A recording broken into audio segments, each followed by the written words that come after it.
কি অবস্থা এইচএসসি 2026? তো আজকের ক্লাসটা তোমরা অনেক দিন ধরে বলছিলা যে ভাইয়া বাংলা প্রথম পত্রের ক্লাস কবে দিবেন। তো আমাদের ধারাবাহিক লাইভ ক্লাসের আজকের ক্লাস চলে আসলাম তোমাদের বাংলা প্রথম। তো আজকের ক্লাসের শিরোনামটা তোমরা দেখলে বুঝতে পারবা কি, যে এইচএসসি বাংলা প্রথম 100-তে 100, অর্থাৎ একটা ক্লাসেই তোমাদের 100 মার্ক নিশ্চিত হয়ে যাবে এখান থেকে। তো আমি তোমাদের জয়েন করার জন্য কিছুক্ষণ সময় দিব, তারপরে আমরা ক্লাসটা শুরু করব। তোমরা তাড়াতাড়ি জয়েন করে নাও, আর একটু ভাইয়াকে জানাও যে কে কোথায় থেকে আমাদের লাইভটা দেখছো, তারপরে আমরা ক্লাসটা শুরু করব। শাকিল একটা ওই জায়গাতে ইয়ে করে দাও, কমেন্ট করে দাও।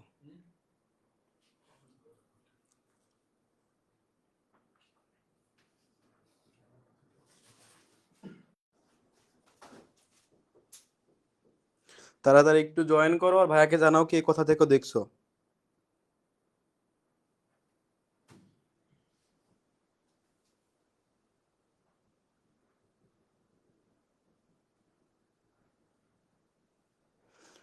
তাড়াতাড়ি জয়েন করো, অনেকেই জয়েন করছো যারা সালাম দিচ্ছ। ওয়ালাইকুম আসসালাম।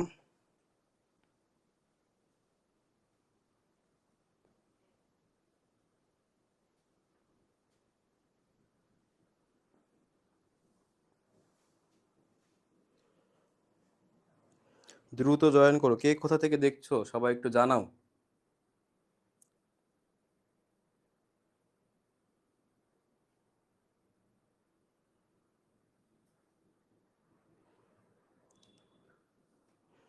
তোমরা জয়েন করলে আমরা তাড়াতাড়ি ক্লাসটা শুরু করব।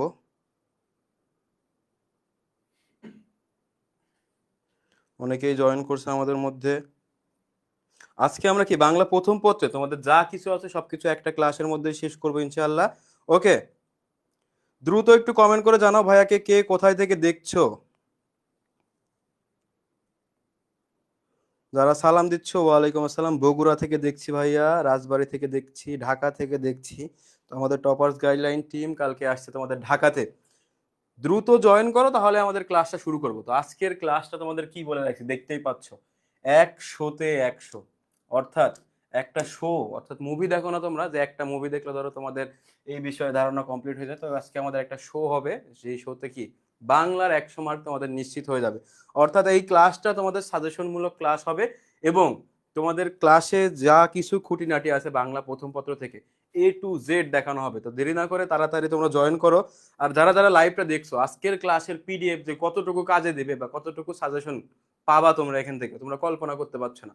তো তাড়াতাড়ি তোমরা লাইভটা শেয়ার করে দাও কলেজের গ্রুপে বা নিজস্ব টাইম লাইনে। যারা লাইভটা শেয়ার করবা তারাই কিন্তু এই আজকের এই পিডিএফটা পাবা। তো দ্রুত লাইভটা শেয়ার করে সবাই একটু কমেন্ট করো ভাইয়া ডান, শেয়ার করা ডান, তাহলে আমরা ক্লাসটা শুরু করব।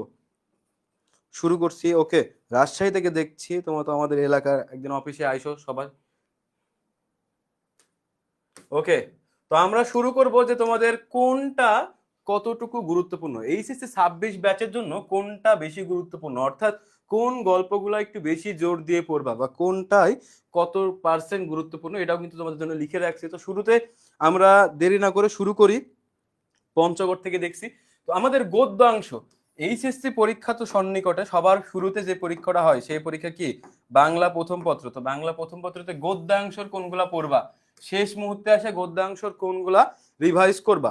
দ্রুত তোমাদের জাস্ট জয়েন করো এবং লাইভটা শেয়ার করো। লাইভটা শেয়ার করলে আমরা ক্লাসটা শুরু করব। শেয়ার ডান ভাইয়া, এমএসটি আয়শা, স্ক্রিনশট রাখো এবং পরবর্তীতে তুমি পিডিএফ পাবা। শাকিল ক্যামেরার ইয়াটা একটু এদিকে ঘুরাই দাও। তো দেখো কোন গদ্যগুলা বেশি গুরুত্বপূর্ণ, বাঙ্গালা নব্য লেখকদিগের প্রতি নিবেদন, বঙ্কিমচন্দ্র চট্টোপাধ্যায়, এটা 99% গুরুত্বপূর্ণ। এইখান থেকে এমসিকিউ সিকিউ দুইটাই প্র্যাকটিস করবা। কিভাবে প্র্যাকটিস করবা পরবর্তীতে আমাদের স্লাইড এখানে আরো আছে। ওকে, রাজশাহী থেকে দেখতে ভাইয়া শাকিল মামুন, তোমাকে দেখার দরকার নাই, লাইভ থেকে চলে যাও, কাজ করো। অপরিচিতা রবীন্দ্রনাথ ঠাকুর, এটাও 99% গুরুত্বপূর্ণ। সাহিত্যে খেলা, এইবার তোমাদের 26 ব্যাচে যদি কোনো জায়গা থেকে প্রশ্ন আসে একটা সিকিউ, তাহলে সাহিত্যে খেলা থেকে একটা মাস্ট আসবে। এখানে দেখো আমি লিখে দিলাম কি মাস্ট, এইটা খুবই ভালোভাবে পড়বা। তারপরে বিলাসী, শরৎচন্দ্র চট্টোপাধ্যায়, বিলাসী এইটা তোমরা পড়বা এমসিকিউ এর জন্য। বিলাসী পড়বা কিসের জন্য, এমসিকিউ এর জন্য। বিলাসী খুবই গুরুত্বপূর্ণ। বিলাসী এটা পড়বা কি এমসিকিউ, বিলাসী গল্প থেকে এমসিকিউ খুবই আসবে। ও যদি আসে তাহলে এই বিলাসী গল্প থেকে সব থেকে বেশি আসবে। ওকে, শেয়ার ডান ভাইয়া, Rabindra Barman, Maria Akter Neha, share done. Okay, তারপরে কি অর্ধাঙ্গী, রোকেয়া সাখাওয়াত হোসেনের অর্ধাঙ্গীর এখান থেকে তোমরা সিকিউ কমন পাবা, এখান থেকে সিকিউ, এটা 99% গুরুত্বপূর্ণ। যেইগুলা গুরুত্বপূর্ণ সেইগুলা কিন্তু দেখছি আমরা। ওকে, ঠিক আছে, আমরা এবার এখান থেকে যৌবনের গান, আমাদের পরীক্ষাতে এইটার থেকে আমি তোমাদের বলতেছি এমসিকিউ সিকিউ দুইটাই আসবে। যৌবনের গান থেকে কি এমসিকিউ সিকিউ দুইটাই আসবে, এটা খুবই ভালোভাবে পড়বা। তো তারপরে জীবন ও বৃক্ষ, জীবন ও বৃক্ষর জন্য এমসিকিউ, এইখান থেকে এমসিকিউটা খুবই ভালোভাবে পড়বা এখান থেকে। তারপরে আমরা তোমাদের এখান থেকে বললাম কয়টা একটু গুরুত্বপূর্ণ, কি কি কোনটা গুরুত্বপূর্ণ বললাম, বাঙ্গালা নব্য লেখকদিগের প্রতিনিবেদন, এমসিকিউ এর বা সিকিউ এর জন্য দুইটার জন্য গুরুত্বপূর্ণ। তারপরে কি দেখো অপরিচিতা রবীন্দ্রনাথ ঠাকুর, এমসিকিউ সিকিউ এর জন্য খুবই গুরুত্বপূর্ণ, এটা ভালোভাবে পড়বা। তারপরে বললাম যে সাহিত্য খেলা থেকে একটা সৃজনশীল প্রশ্ন থাকবেই, এটা তোমাদের কি এখানে মাস্ট লিখে দিছি, মানে কি থাকবে মানে থাকবেই। তারপরে বিলাসী শরৎচন্দ্র চট্টোপাধ্যায়, এখান থেকে এমসিকিউ পড়বা ভালোভাবে। অর্ধাঙ্গী, এখান থেকে এমসিকিউ পড়বা। যৌবনের গান, এখান থেকে সিকিউ। তারপরে কি জীবন ও বৃক্ষ মোতাহার হোসেন চৌধুরী, এটাও 99% গুরুত্বপূর্ণ, এটা একটু ভালো করে পড়বো। তাড়াতাড়ি শেয়ার ডান করো, শেয়ার করলে পিডিএফটা পাবো। আর একটা কথা বলতেছি, সবাই একটু কমেন্ট করে জানাবে এই পৃষ্ঠা তোমাদের দেখানোর পরে, সাজেশন দেওয়ার পরে এতটুকু বুঝতে পারবো, সবাই কমেন্ট করবো ভাইয়া পরে পেজে যান, ভাইয়া খালি সাজেশন দিবেন না ক্লাস হবে? সাজেশন না, ক্লাসও হবে। তোমাদের আজকের ক্লাসে প্রত্যেকটা খুঁটিনাটি বিষয় তোমাদের আলোচনা করা হবে। সিকিউ এমসিকিউ এর জন্য কি বললাম তো 100-তে 100, মানে কি 100 মার্কের তোমাদের কমন নিশ্চয়তা দিচ্ছি। যদি এই ক্লাসটা ভালোভাবে করো, তোমার এ প্লাস কেউ আটকাইতে পারবে না, বুঝছো? হেলিকপ্টার মিলন, হেলিকপ্টার ক্যান জেড করে আসলেও কিন্তু তোমার এ প্লাস আটকাইতে পারবে না। তো কি গন্তব্য কাবুল, সৈয়দ মুস্তফা আলী, এইটা একটু ভালোভাবে পড়বা। মাসি পিসি খুবই গুরুত্বপূর্ণ, এখান থেকে এমসিকিউ সিকিউ মাস্ট, দুইটাই গুরুত্বপূর্ণ। কপিল দাস ও মুর্মুর শেষ কাজ, এই গল্পটা তোমাদের নতুন অ্যাড হয়েছে, বিগত বছরে কিন্তু ছিল না, তো এইখান থেকে সিকিউ আসার চান্স অনেক বেশি। একটা কথা খেয়াল রাখবা, যেসব গল্পগুলো বিগত বছরে ছিল না, নতুন গল্পগুলো অ্যাড করছে, এখান থেকে সিকিউ আসার সম্ভাবনা খুবই বেশি। তো একজন এখন এসে বলছে আসসালামু আলাইকুম ভাইয়া। ওয়ালাইকুম আসসালাম। তো একটু ভালোভাবে খেয়াল করো, বলতেছি কোনটা এমসিকিউ কোনটা সিকিউ এর জন্য গুরুত্বপূর্ণ। তারপরে কি রেইনকোট, আখতারুজ্জামান ইলিয়াস, এইটার জন্য এমসিকিউ, এখান থেকে এমসিকিউ খুবই গুরুত্বপূর্ণ রেইনকোট। তারপরে কি নেকলেস, নেকলেস থেকে একটা এমসিকিউ। তারপরে কি বাংলা প্রথম পত্রের যা কিছু ছিল, এখান থেকে বলে দিচ্ছি কোনটার থেকে এমসিকিউ সিকিউ লিখবা। আরেকটা বিষয়, প্রবন্ধ যেগুলো আছে, প্রবন্ধ যেগুলো, এইগুলোর থেকে সিকিউ না লেখার চেষ্টা করবা। যেগুলো গল্প, বিলাসী, অপরাজিতা, মাসি পিসি, এই যেগুলো তুমি সব থেকে সহজ গল্প যেগুলো আছে, বা যেসব গল্পের ধারণা তোমার একবারে পুরোপুরি ক্লিয়ার, এই সকল গল্পগুলোর থেকে এমসিকিউ বেশি লিখবা, সরি এমসিকিউ বলছি, সিকিউ বেশি লিখবা, যদি তুমি রিলেট করে লিখতে পারো।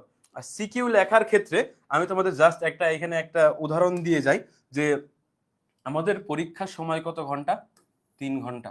কত ঘন্টা? 3 ঘন্টা। 3 ঘন্টাতে কত মিনিট হয়? 60 মিনিট করে হলে 180 মিনিট। এই 180 মিনিটের মধ্যে 30 মিনিট বাদ দিয়ে দাও, কারণ এটা এমসিকিউ চলে যাবে, থাকলো কত? 150 মিনিট। তো 150 মিনিটে তোমাকে 7টা সৃজনশীল লিখতে হবে। কয়টা?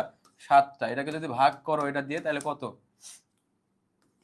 21 পয়েন্ট সামথিং এরকম হবে। অর্থাৎ তোমাকে একটা সৃজনশীল লেখার জন্য তুমি সময় পাবে 21 মিনিট। তো এই 21 মিনিট করে সৃজনশীল লেখার সময় আমরা কি করি, শুরুতে সৃজনশীল লিখতে গিয়ে আমাদের প্রথম সৃজনশীলটা মানে মনের মাধুর্য মেলাই লিখি, এইখানে ডিজাইন করি, এইখানে আবার কালার কলম দিই। পাশে যদি কোনো মেয়ে বসে থাকে যে আপু একটা হেল্প করবেন, একটা কলম ধার দেওয়া যাবে, আমি একটু কালার করতাম। তো এই করতে করতে ধরো 2টা সৃজনশীল লিখলেই তোমার ধরো এখান থেকে 60 মিনিট প্লাস হয়ে যায় তোমাদের। তো এইগুলা যদি করতে যাও পরীক্ষার হলে, তাহলে কিন্তু এ প্লাস পাবা না। বাংলাতে এ প্লাস পাইতে হলে সৃজনশীলে ভালো করা লাগবে। তো এই যে পাশের জনের থেকে যদি আপু একটু কলম দিয়ে হেল্প করবেন, স্কেল দিবেন, আপনার ভাষা কথা, এগুলা একদমই বাদ দিয়ে দে ভাই, এগুলা ফাজলামো। পরীক্ষার হলে যা খবরদার করবি না, সৃজনশীল লিখে কুলাইতে পারবি না। প্রথম পরীক্ষা, কতদিন ধরে যে হাতে কলম ধরিস নাই, এইটা তোদের তো অভ্যাস খারাপ, কলম টলম ধরিস না, আবার অন্য কিছু ধরিস। তো এইটা কি লিখার ক্ষেত্রে এখন সৃজনশীল লেখার প্র্যাকটিস শুরু করে দে ভাই। একটা সৃজনশীল লেখার জন্য 20 মিনিট করে বরাদ্দ রাখবি, যাতে 1 মিনিট করে হাতটা একটু মুছড়াইতে পারিস, আশেপাশে তাকাইতে পারিস। তো এইটা কি প্রথম সৃজনশীলে যত পৃষ্ঠা লিখবি বা যত পৃষ্ঠা লিখতে হবে, শেষ সৃজনশীলও যাতে তেমনই হয়। আমাদের প্রথম 3টা ভালো লিখি, পরের গুলো আল্লাহর রহমতে ছেড়ে দিই, যা হওয়ার হয়েছে। তো এইরকম করা যাবে না। বলছে নো হেল্প, কালকেই কট খাইছি। ওকে, একজন বলছে 2 টাকার পেপসি। রাতুল ভাই, সাইব ভাই চলে আসছে। সাইব ভাই আসসালামু আলাইকুম ভাই, ভালো আছেন? ওকে, এবার তো গদ্যাংশ গেল। এইবার দেখবো পদ্যাংশ, অর্থাৎ কবিতা অংশ থেকে কোনগুলা থেকে আমাদের এমসিকিউ সিকিউ আসবে এটা একটু দেখি। তো শুরুতেই কি, ঋতু বর্ণন। এই ঋতু বর্ণন কবিতাটা যারা পড়ছো তারা হয়তো জানো যে ঋতু বর্ণন কত গুরুত্বপূর্ণ। তো ঋতু বর্ণন থেকে এমসিকিউ সিকিউ দুইটাই গুরুত্বপূর্ণ, এখান থেকে প্রশ্ন আসবে। নতুন অ্যাড করা গল্প, এখান থেকে প্রশ্ন আসবে। ভাইয়া কবিতা থেকে সিকিউ লিখতে সহজ লাগে, কবিতা থেকে সিকিউ লেখাটাও সহজ। আর একটা কথা, সৃজনশীল লেখার ক্ষেত্রে বললাম টাইম ম্যানেজমেন্টটা খুব ভালোভাবে করবা, না হয় কিন্তু A+ মিস হয়ে যাবে। তারপর একটু দেখি সিকিউ এর এখান থেকে বিভীষণের প্রতি মেঘনাদ, মাইকেল মধুসূদন দত্ত। এইখান থেকে চেষ্টা করবা সিকিউটা না লেখার, কারণ এই জায়গা থেকে বিভিন্ন চরিত্রগুলো রিলেট করা লাগবে, কাহিনী কল্প কাহিনী সবগুলো অ্যাড করা লাগবে। তো মূল ভাব অর্থ কিন্তু এখান থেকে বের করা একটু কঠিন। যদি কমন না পাও তাইলে এখান থেকে সিকিউ লিখবা, না হয় এভারেজে চেষ্টা করবে এটা এড়াই চলার। আর বললাম তো এইটা সৃজনশীল লিখতে হবে, এবং সৃজনশীলের মধ্যে বহুত তথ্য দেওয়া লাগবে। তথ্য দিয়ে সুন্দর সমৃদ্ধ করে লিখতে হবে, কারণ এবার আমাদের শিক্ষামন্ত্রীর নাম কি? হেলিকপ্টার মিলন ওরফে danger Milan. Oh my god, what a danger. তো পরীক্ষার হলে আবার সিসিটিভি ক্যামেরাও লাগিয়ে রাখছে। সোনার তরী রবীন্দ্রনাথ ঠাকুর, আল্লাহর রহমতে এই জায়গা থেকে তোমাদের প্রশ্ন আসবেই। তো এই সিকিউ এমসিকিউ দুইটা এখান থেকে লিখবা সোনার তরীর থেকে। সোনার তরী খুবই সহজ একটা কবিতা, এখান থেকে এমসিকিউ সিকিউ পারলে 2টা করে লিখবা যদি আসে। এখান থেকে প্রশ্ন আসবেই, তো যেটা আসবে ওটা লিখবা, খুব ভালোভাবে লিখতে পারবা এখান থেকে সোনার তরী কবিতা থেকে। বিদ্রোহী কাজী নজরুল ইসলাম, এখান থেকে ধরো এমসিকিউ 2টা, এখান থেকে এমসিকিউ 2টা লিখে রাখো, এখান থেকে আসবেই। একটা আসবে কবি পরিচিতি থেকে, কাজী নজরুল থেকে একটা প্রশ্ন করবে, মাস্ট প্রশ্ন করবে। তারপরে কি আবার সিকিউ থেকে প্রশ্ন করবে। সুচেতনা, আমাদের শুভ চেতনার উদয় হবে কবে, এই জায়গাতে সিকিউ আসবে এখান থেকে, সিকিউ এর জন্য গুরুত্বপূর্ণ। প্রতিদান, প্রতিদান মানে কি? দানের বিপরীতে দান, মানে তোমাকে একজন হেল্প করছে, ভবিষ্যতে তুমি তাকে হেল্প করবে, এরকম একটা সময়, এটাকে বলা হয় প্রতিদান। মানে আমার থেকে একজন 10 টাকা, আমি একজনের থেকে 10 টাকা ধার নিয়েছিলাম, পরবর্তী দিন তাকে 10 টাকা যদি তার বিপদ হয় তাকে দিতে হেল্প করতে হবে, এটাকেই বলে দানের বিপরীতে দান। এই কবিতার একটা বিখ্যাত লাইন আছে কি, কাঁটা পেয়ে তারে ফুল করে দান সারাটি জনম ভর। কিন্তু আমাদের বাংলাদেশের মানুষের মধ্যে যা হিংসা, এই লাইনটা হওয়া উচিত ছিল কঞ্চি পেয়ে তারে বাঁশ করি আমি দান।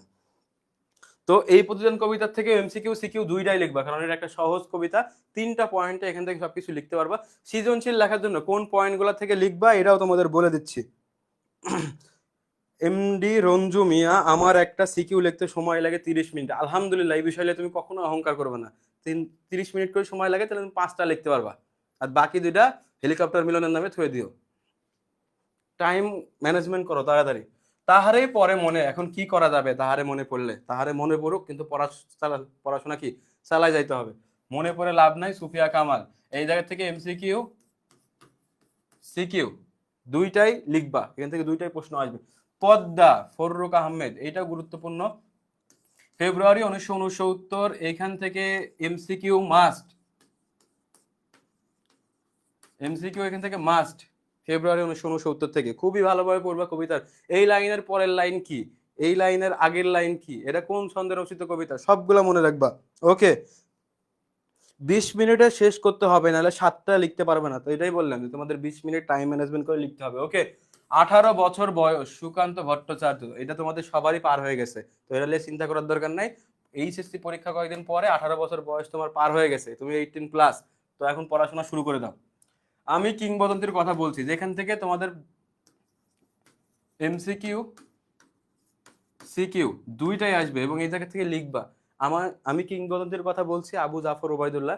এই কবিতাটা খুবই সহজ। আর একটা বিষয়, এই জায়গা থেকে যদি এমসিকিউ আসে, এই লাইনের পরের লাইনটা কি, এইটা একটু ভালোভাবে ভালোভাবে পড়বে। এখন শেষ মুহূর্তে আমাদের পিডিএফটাতে আছে, তোমাদের ক্লাস শেষ করো বললাম, যারা লাইভটা শেয়ার করবা তাদেরকে একটা 300 এমসিকিউ এর একটা সাজেশন দেওয়া হবে। 300 এমসিকিউ আছে, ওগুলোর মধ্যে থেকে তুমি কমন পাবা ইনশাল্লাহ। তো যারা লাইভটা শেয়ার করবা, এটা তো কি ধামাকা দেখতেছো, এর পরবর্তীতে আরেকটা ধামাকা আছে। তো এই স্লাইডটা যে কত কাজে দিবে তোমার পরীক্ষার সময় কল্পনা করতে পারছো না, 2 দিনে 1 দিনে রিভাইজ করতে পারবা। প্রত্যাবর্তনের লজ্জা, এইটা মাস্ট গুরুত্বপূর্ণ। এই যে প্রত্যাবর্তনের লজ্জা থেকে এমসিকিউ সিকিউ দুইটাই আসবে। প্রত্যাবর্তনের লজ্জা খুবই ভালোভাবে পড়বা। প্রত্যাবর্তনের লজ্জা মানে কি, বন্ধুদের সাথে বাজি ধরে কি সে হইলো চাকরির উদ্দেশ্যে বা কাজের উদ্দেশ্যে রওনা দেয়, বাইরে যাবে, গ্রাম ছেড়ে বা শহর ছেড়ে। তো সে যে ট্রেনটা যায় সেটা হলো রাতের সর্বশেষ ট্রেন, মানে কি ভোরের ট্রেন, এবং সে আল্লাহর রহমতে কি ট্রেনটা মিস করে, এবং সে তাকে লজ্জা, আবার তাকে বাড়ি ফিরে আসতে হয়। এই লজ্জায় সে লিখছে কি প্রত্যাবর্তনের লজ্জা। সাহিব ভাই বলছে একটি 18+ ক্লাস, এই জায়গাতে 18+ না, 18 বছর বয়স কবিতা পড়ানো হচ্ছিল ভাই কিছুক্ষণ আগে, এখন শেষ। এবার দেখবো লাল সালু উপন্যাস। লাল সালু উপন্যাস থেকে সৃজনশীল তো থাকবেই, লিখতে হবেই। আর কি সিরাজদৌল্লা, দুইটাই গুরুত্বপূর্ণ, এমসিকিউ সিকিউ, এখান থেকে দুইটা এমসিকিউ, 2 থেকে 3টা এমসিকিউ, এখান থেকে 2 থেকে 3টা এমসিকিউ মাস্ট। তো কোথায় থেকে এমসিকিউ আসবে এটাও একটু দেখাই দিচ্ছে, প্যারা নাই। এই জায়গাতে বাংলা ক্লাস করতে আসছে মানে কি প্যারা নাই, আর মোহাম্মদ সাইব ভাই ক্লাস কি কমেন্ট করছে মানে কি আরো বেশি প্যারা নাই। ঠিক আছে, এবার একটু দেখাই সৃজনশীল থেকে কোন গল্প থেকে আসলে সৃজনশীল কিভাবে পয়েন্ট ভাগ করে লিখবা। সৃজনশীল লেখার জন্য নিয়মগুলো এখন একটু দেখো জাস্ট। ওকে, এই যে এইচএসসি বাংলা সৃজনশীল প্রশ্ন সমাধানের সহায়িকা, অর্থাৎ এই পয়েন্টগুলা সৃজনশীল লেখার সময় এই পয়েন্টগুলো উল্লেখ করবা, ভালোভাবে দেখে রাখো, ভালোভাবে দেখে রাখো। অপরিচিত গল্প, এই অপরিচিত গল্প থেকে সৃজনশীল লেখার সময় কোন 5টা পয়েন্ট উল্লেখ করবা একটু দেখি। অনুপমের অন্তঃসার শূন্যতা, অর্থাৎ অনুপম মানুষ হয়েও সে কি অমানুষের মতো কাজ করতো তার মা আর মামার কারণে। তার মা যদি বলতো এখানে বসতে, তাহলে বসে থাকতো, মামা যদি বলতো এখানে ঘুমাই থাক, ঘুমাই থাকতো। তাদের বিরুদ্ধে একটা কথা বলার তার সাহস কোনো ছিল না। বুঝতে পারছো? তো এই যে অন্তঃসার শূন্যতা মানে কি, তার মধ্যে ব্যক্তিত্বহীন সে ছিল, মানে সে নিজের সিদ্ধান্ত কোনো কিছু নিজে নিতে পারতো না। তো এইটা হলো অন্তঃসার শূন্যতা একটা পয়েন্ট। মামার অর্থের অহংকার, অপরিচিত গল্পে কি মামার অর্থের অহংকার মানে তার মামার অনেক লোভ ছিল, এবং তার মামা কখনো কারো কাছে কি ঠকিবেন না এই চিন্তা ভাবনা তার মধ্যে ছিল। তারপরে কি কন্যা দায়গ্রস্ত পিতাকে অবজ্ঞা করা, অনুপমের মামার একটা সব থেকে বড় দোষ কি কন্যা দায়গ্রস্ত, অর্থাৎ যে পরিবার থেকে তাদের সাথে বিয়ে দিবে তাদেরকে খুবই অবজ্ঞা বা ছোট চোখে দেখা। শম্ভুনাথ সেনের আত্মমর্যাদা, এই জায়গা থেকে সব থেকে আত্মমর্যাদা সম্পন্ন ব্যক্তি ছিল কে, শম্ভুনাথ সেন এবং তার মেয়ে কল্যাণী, এই দুজন খুবই আত্মমর্যাদা সম্পন্ন ছিল, যার ফলে এই একটা গুরুত্বপূর্ণ পয়েন্ট। শেষে কি দেশ সেবায় ব্রতী হওয়া, দেশ সেবায় ব্রতী হওয়া মানে কি যে এই যে সমাজের যে যৌতুক প্রথার বিরুদ্ধে যে সোচ্চার হয়েছিল সবার প্রথমে কল্যাণী, এইটাকে বলা হচ্ছে দেশ সেবার ব্রতী হওয়া। তো অপরিচিত গল্প থেকে যদি প্রশ্ন আসে এইগুলা খুব ভালোভাবে দেখবা। তারপরে কি বিলাসী গল্প, এই বিলাসী গল্পের নায়ক অনুপমের মতো কি ব্যক্তিত্বহীন না, এটা হলো আসল পুরুষ, বুঝছো? সমাজের কুসংস্কারচ্ছন্নতা, এই কুসংস্কারচ্ছন্নতা বলতে লাগে সেদিন গত ক্লাসে 3বার পারি নাই, 3টা ক্লাস করে আসছি, 3টা সিটি দিয়ে আসছি, তারপরে তো গলার আওয়াজই বেরোচ্ছিল না। তারপরে কি বর্ণ বৈষম্য, বর্ণ বৈষম্য মানে কি ফর্সায় যে আমার গায়ের কালার যেরকম কালো আরেকজন ফর্সা, তো এর সাথে এই বর্ণ বৈষম্য না, এটা হলো জাত বৈষম্য। জাত মানে কি ধর উঁচু জাত নিচু জাত, হিন্দু ধর্ম মতো এই জাত পাত এটা খুব মেনে চলে তারা। তো এইটা এখন আপাতত কমে গেছে, বাট একসময় ছিল খুবই প্রকট।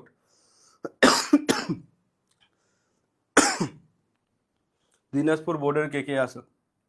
লঘু পাপে গুরু শাস্তি, লঘু পাপে গুরু শাস্তি মানে কি ছোট পাপ করছে বা ছোট অন্যায় করছে সেটার জন্য অনেক বড় শাস্তি। এই যে অন্ধকার পোড়া বাড়িতে কি বিলাসী মৃত্যুঞ্জয় সেবা করতো, যাক আলহামদুলিল্লাহ ভালো, সেবা করে তাকে সুস্থ করছে। এমন পোলাপান তোরা তো খারাপ রে, যে ভাই অন্ধকার পোড়া বাড়িতে বিলাসী কিভাবে মৃত্যুঞ্জয় সেবা করতো, কি সেবা করতো যে এই সেবা করে সুস্থ হয়ে গেছে। তো যাই সেবা করুক সে সেবা করছে, এটা একটা ভালো কাজ, তো এইটা করে সে তাকে সুস্থ করছে। তো এইটা নিয়ে তারা বেশি মাতামাতি না কর। লঘু পাপে বড় শাস্তি মানে কি সে তো তাকে বাঁচাইছে, তো এটা তো অন্য পাপ বা ছোটখাটো পাপ সে করতে পারে, বাট তাকে কি বড় শাস্তি পারে, তাকে যে নির্যাতন করা হয়েছে, এই যে জ্ঞাতি খুরা তাদের পুরা গ্রামবাসীকে নিয়ে আসে যখন কল্যাণীর কি বিলাসীর উপর যখন আক্রমণ করে নির্যাতন করে, এটা তো অনেক বড় শাস্তি দেওয়া হয়েছে। তারপরে কি বিলাসীর বৈশিষ্ট্য সমূহ, বিলাসীর বৈশিষ্ট্য মানে কি সেবা, সেবা পরায়ণতা, প্রেম, তারপরে কি ভালোবাসার মূল্য দিতে শিখছে কে বিলাসী। বিলাসী ও মৃত্যুঞ্জয়ের ভালোবাসা, তাদের ভালোবাসাটা এতটাই গভীর ছিল যে অনুপমের মতো মৃত্যুঞ্জয় কিন্তু ব্যক্তিত্বহীন ছিল না, সে কিন্তু তার জাত পাত ধর্ম সবকিছু বিসর্জন বিসর্জন দিয়ে কি ওই বিলাসীর পরিবারে গেছে, সাপুরি পরিবারে গেছে, একটা উচ্চ পদস্থ পরিবার থেকে কি সাপুরের পরিবারে যায়, সে কিন্তু ঘর করছে বা বিলাসীকে ভালোবাসছে বা বিলাসীর সাথে সংসার করছে। তো এটা কি বিলাসী ও মৃত্যুঞ্জয়ের ভালোবাসার দিকটা কিন্তু সৃজনশীল লেখার ক্ষেত্রে উল্লেখ করবা। ওকে ভাইয়া সরে দাঁড়ান একটা স্ক্রিনশট নেই। কিরে ভাই, তোরা তো পাগল কি জন্য? তোদের আমরা বললাম না সাজেশন তোদেরকে দিব লাইভটা শেয়ার করলে? লাইভটা শেয়ার করে রাখো, সুন্দর একবারে 4K কোয়ালিটির সাজেশন তোমরা পেয়ে যাবে।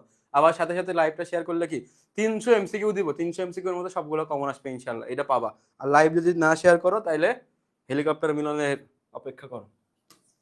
যৌবনের গান যেটা আমরা সবাই শুনতে পাচ্ছি এখন, কিন্তু কিছুদিন পরে আর পাবো না বুড়ো হয়ে গেলে। তো এই যৌবনের গানটা মানে কি, যে আমাদের বয়স একটা সংখ্যা মাত্র। তারুণ্যের গুণাবলী ও মহিমা অনুধাবন, রক্ষণশীলতার সীমাবদ্ধতা বিশ্লেষণ, সৃজনশীলতা মূল্যায়ন, উপলব্ধি, সামাজিক দায়বদ্ধতা উপলব্ধি, আত্মবিশ্বাস এবং সাহসিকতার অনুপ্রেরণা, বহুমাত্রিক তরুণের গুরুত্ব অনুধাবন। এই কয়েকটা পয়েন্ট যৌবনের গান গল্প থেকে সৃজনশীল লেখার ক্ষেত্রে ব্যবহার করবা। ভাই আমার তো বোর্ড বুক তো নাই, এখন কি করণীয়? এখন তুই ভাই বোর্ড বই কিনেও যদি পড়িস তাও তুই পাস করতে পারবি না। নতুন করে এই সাজেশনটা দিব, এটাই পড়িস, এটা পড়লেই পাস করতে পারবি ইনশাল্লাহ। পাস না A+ পাবে। শেয়ার ডান ভাইয়া, সেগুলা কি টেলিগ্রামে দিবেন? অবশ্যই টেলিগ্রামে দিব, বাট শেয়ার যারা করে তারাই পায়। ভালোবাসা আমার কপালে নাই, খালি ভালোবাসা। কি লেখছে রে, ওই নিজেও জানে না কি লেখছে, আমরাও তো পাগল বানাই দিবে। অর্ধাঙ্গী, নারীদের প্রতি বৈষম্যমূলক আচরণ, নারীদের অনগ্রসরতার কারণসমূহ, পুরুষতান্ত্রিক সমাজের হীন মানসিকতা। এই কয়েকটা পয়েন্ট আরো আছে মনে হয়, এখান থেকে একটু দেখি। জীবন ও বৃক্ষ সৃজনশীল লেখার ক্ষেত্রে কি মানব জীবনের তাৎপর্য বুঝতে পারা, বৃক্ষের অবদান ও গুরুত্ব বুঝতে পারা, মানব জীবনের আদর্শের প্রতীক সম্পর্কে জানা, জীবনের প্রতীক হিসেবে নদী ও বৃক্ষের তুলনামূলক ব্যাখ্যা, বস্তুনিষ্ঠ প্রবন্ধের বৈশিষ্ট্য সম্পর্কে ব্যাখ্যা।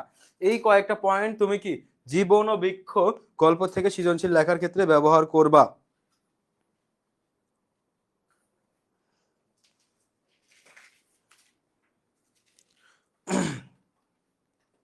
Share done. আমার তো টেলিগ্রাম নাই, আমি তো শেয়ার করছি, তাহলে কি আমি পাবো না ভাইয়া? তুমি হোয়াটসঅ্যাপে নক দিও বা আমাদের পেজে মেসেজ করো, তোমাকে দিয়ে দেওয়া হবে, প্যারা নাই। মাসি পিসি, মায়ের বোন মাসি, আর কি ভাইয়ের বোন পিসি, বাপের বোন, সরি ভাই বলতেছি, বাপের বোন পিসি।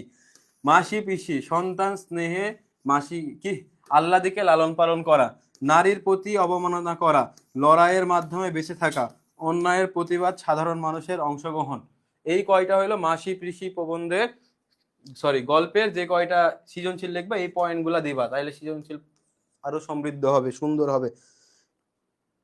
সাজেশনের পাশাপাশি সলিউশন দিলে উপকার হতো। ভাই তোদের তো সাজেশন দিচ্ছি, আবার সলিউশনও তো দিচ্ছি। প্রত্যেকটা সৃজনশীলে কয়টা পয়েন্ট দিবি সেটাও তো তোদের বলে দিচ্ছি। এমনকি যদি ব্যাখ্যাও করে দিই কিভাবে লিখবি, তো পুরোপুরি সৃজনশীল লিখেই দিই। এই যে এটা তো ব্যাখ্যা করে দেওয়া হচ্ছে যে কোন গল্প থেকে আসলে কোন 5টা পয়েন্ট তোমরা সৃজনশীল লেখার ক্ষেত্রে ব্যবহার করবা।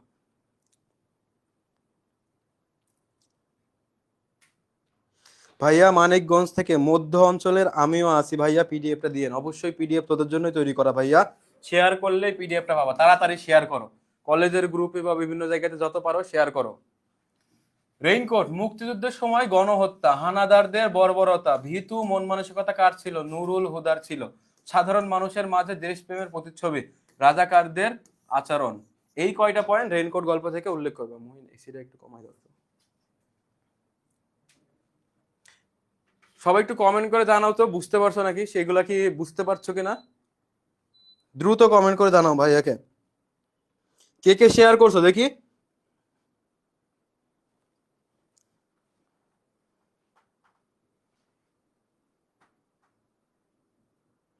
কে কে শেয়ার করছো, আমি জাস্ট একটু দেখবো যে কে কে শেয়ার করছে, এটা একটু দেখবো।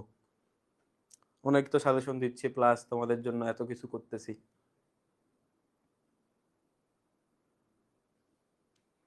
ভাইয়া পিডিএফ এর জন্য কি টেলিগ্রাম ইনবক্স করবো? শেয়ার করে জাস্ট খালি কে কে শেয়ার করছো এটা দেখতে যাচ্ছি আমি একটু। মাত্র 30 জন শেয়ার করছে।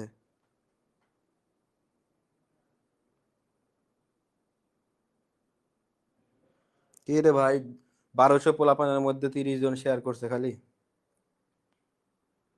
ওকে, ঠিক আছে। এবার একটু দেখবো গন্তব্য কাবুল। গন্তব্য কাবুল থেকে যদি এমসিকিউ আসে, কোনগুলা কি সিকিউ আসে, তাহলে কোনগুলা পয়েন্ট দিবা। বহুজাতিক সংস্কৃতির প্রতি শ্রদ্ধা, মানবিকতা এবং ভ্রাতৃত্ববোধ বৃদ্ধি করা, ভ্রমণ ও অভিজ্ঞতা সম্পর্কে জানতে পারা, প্রকৃতির রূপ ও জীবনযাত্রার প্রভাব, বিশ্বজনীন সংযোগ। এই 5টা পয়েন্ট দিবা কি গন্তব্য কাবুল এই গল্প থেকে। ওকে, ক্লিয়ার। তারপরে আমরা এখান থেকে যাব নেকলেস গল্প। নেকলেস গল্প থেকে সৃজনশীল লেখার সময় কি দারিদ্র্যের ভয়াবহতা, নিজেকে সুন্দরভাবে সাজিয়ে প্রকাশ করা, উচ্চাকাঙ্ক্ষী মনোভাব সম্পন্ন মানুষের আচরণ, ভাগ্যকে মেনে নেওয়া, দায়িত্বশীল পরিশ্রমী ও ত্যাগী হিসাবে লড়াই করা, মানুষের গড়ে ওঠার প্রক্রিয়া, মানে একটা মানুষ কিভাবে ঠকে শিখে, মানে কি নিজে ঠকে শিখে, এই প্রক্রিয়াটাও এই গল্পের মধ্যে রয়েছে। ওকে, অনেকে শেয়ার করছে, যারা শেয়ার করছো তারা সবাই পিডিএফ পাবা, প্যারা নাই। ঠিক আছে, এবার দেখবো সাহিত্যে খেলা। এই গল্পটা তোমাদের নতুন অ্যাড হয়েছে এইচএসসি 25-এ বা 24-এ, কিন্তু এই গল্পটা ছিল না তোমাদের। তো সাহিত্যে খেলা, এখান থেকে তোমরা এই প্রশ্ন সৃজনশীল লেখার ক্ষেত্রে এইগুলো একটু ব্যবহার করবা। সাহিত্যের বৈশিষ্ট্য উদ্দেশ্য, সাহিত্যের অরুচির কারণ, বিজ্ঞান শিক্ষা ভার্সেস সাহিত্য, শিক্ষকের কাজের উদ্দেশ্য, লেখক বা কবির কাজের উদ্দেশ্য। এখন দেখছি আমার একজন বিশিষ্ট বন্ধু, বিশিষ্ট বাংলাবিদ, বাংলা বিভাগের একজন সেরা টপার ইমন বিল্লাহ আমার ক্লাস দেখতেছে। তোমাকে ক্লাসে স্বাগতম বন্ধু। তোমার মতো একজন বাংলাবিদ আমার ক্লাসে আসছে, এটা আমার অনেক ভাগ্যের ব্যাপার। থ্যাংক ইউ বন্ধু।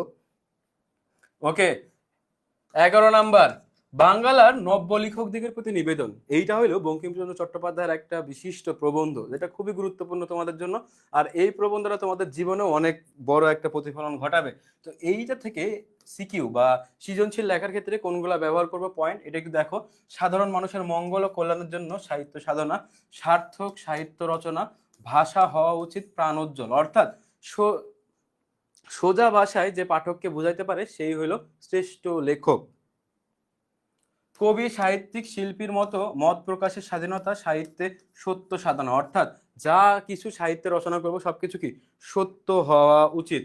অর্থ যশ ব্যক্তি স্বার্থে সাহিত্য রচনায় মনোনিবেশ করা যাবে না। সত্য ধর্ম অনুসরণ করা সাহিত্য রচনার ক্ষেত্রে। এই কয়েকটা পয়েন্ট খুব ভালোভাবে মাথায় রাখবা। এগুলা কি মাদ্রাসা বোর্ডের জন্য কমন হবে? সবগুলা বোর্ডের জন্য সমন্বিতভাবে আমরা সাজাইছি। এই সাজেশনটা পড়ো, সবগুলা বোর্ডে কমন আসবে ইনশাল্লাহ। আমার বইতে অর্ধাঙ্গী নেই, অর্ধাঙ্গী পরীক্ষাতে আসবে।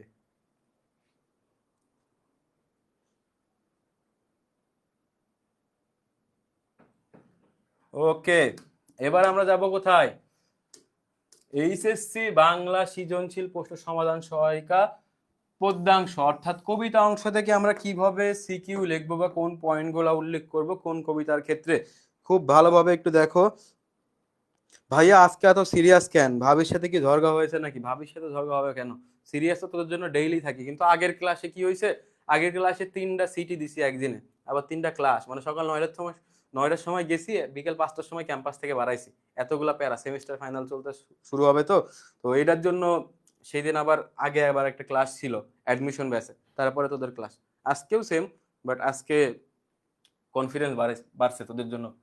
দেশপ্রেম বনাম দেশদ্রোহিতা এবং বিশ্বাসঘাতকতা, বিভীষণের প্রতি মেঘনাদ কবিতা থেকে সিকিউ লেখার ক্ষেত্রে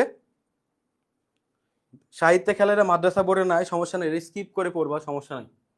স্বজাতি নিজের বংশ ও ভাষার প্রতি অকৃতজ্ঞতা, অন্যায় ও অধমের পক্ষে যোগ দেওয়ার পরিণতি, মেঘনাদের বীরত্ব, চাচা বিভীষণের প্রতি তীব্র ধিক্কার। এই কয়েকটা পয়েন্ট কি বিভীষণের প্রতি মেঘনাদ সিকিউ রচনা, সিকিউ লেখার সময় এগুলা লিখবা। অর্থনৈতিক ক্লাস কবে হবে? অর্থনৈতিক ক্লাস খুব তাড়াতাড়ি হবে। ভাইয়া আমি কিন্তু সারা বছর কিচ্ছু পড়ি নাই, মারা দেওয়া আসছি, বাট এখন পুরাপুরি আপনাদের ভরসায় সব প্রায়। তুই যে আমাদের উপর ভরসা করছিস না, আমরা তোদের জন্য বেস্টটাই দিচ্ছি, তুই এটা পড়িস, তারপরে দেখিস, পরে ফোন দিস যে ভাই আমার রেজাল্ট ভালো হয়েছে। তখন তো রেজাল্ট ভালো হলে তো চিন্তা করবি না। এই যে রাতুল ভাই কষ্ট করে পড়াইছে, রাতুল ভাই কেটা? হ্যাঁ, চিনতে পারলাম না, কে কোত্থেকে আসে পড়াইছে।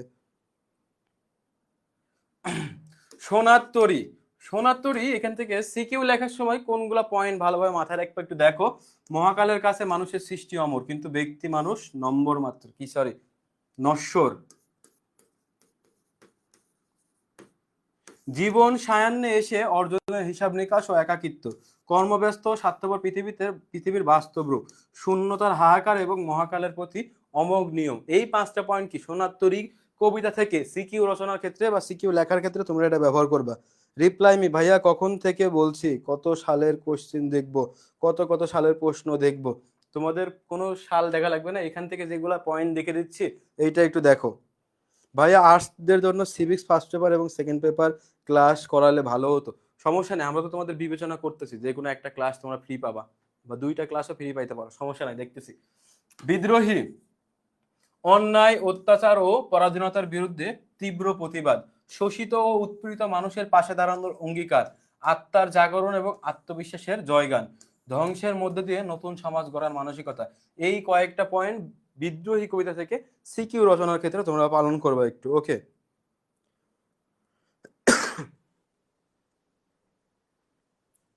ভাইয়া প্লিজ সময়ের রিপ্লাই দেন। সময়ের রিপ্লাই দিছি যে তোমাদের বোর্ড যেগুলা তোমাদের 1 সাল বাদ দিয়ে পড়বা। তোমরা এখন কত 26 পরীক্ষার্থী না, তো তোমরা জোর গুলা দেখবা। প্রতিদান, শত্রুর বা অনিষ্টকারীর প্রতি ক্ষমাশীলতা বা ও পরোপকার। তো তোমাদের বোর্ড দেখতে আমি তোমাদের বলবো না, কারণ আমরা তোমাদের জন্য যেগুলো সাজাইছি সিকিউ এমসিকিউ এর জন্য, তোমাদের মনে হয় না যে কোনো বোর্ড দেখা লাগবে। আর আমরা প্রত্যেকটা বোর্ড ঘাটাঘাটি করে এইগুলো বানাইছি তোমাদের জন্য। একজন বলতেছে যে সায়ান্নে মানে কি, অর্থাৎ জীবনের এই পরিক্রমায় জীবন সায়ান্নে এসে অর্জনের হিসাব নিকাশ ও একাকিত্ব। অর্থাৎ যে সোনার তরী কবিতাটা কি, যে আমাদের এই পৃথিবীর নশ্বর দেহ, মানে আমাদের দেহটা কিন্তু পৃথিবীতে থেকে যাবে। আমাদের আজরাইল যখন আসে আমাদের জান কবজ করে নিয়ে যাবে, তখন আমাদের সাথে কি যাবে? আমাদের ভালো কাজ, খারাপ কাজ, জীবনে কত পাপ করছি এই পাপ গুলা যাবে, জীবনে কয়টা ভালো কাজ করছি এই ভালো কাজগুলা যাবে। জীবন সায়ান্নে মানে কি, এই জীবনের পরিক্রমায় বা এই জীবন দশায়।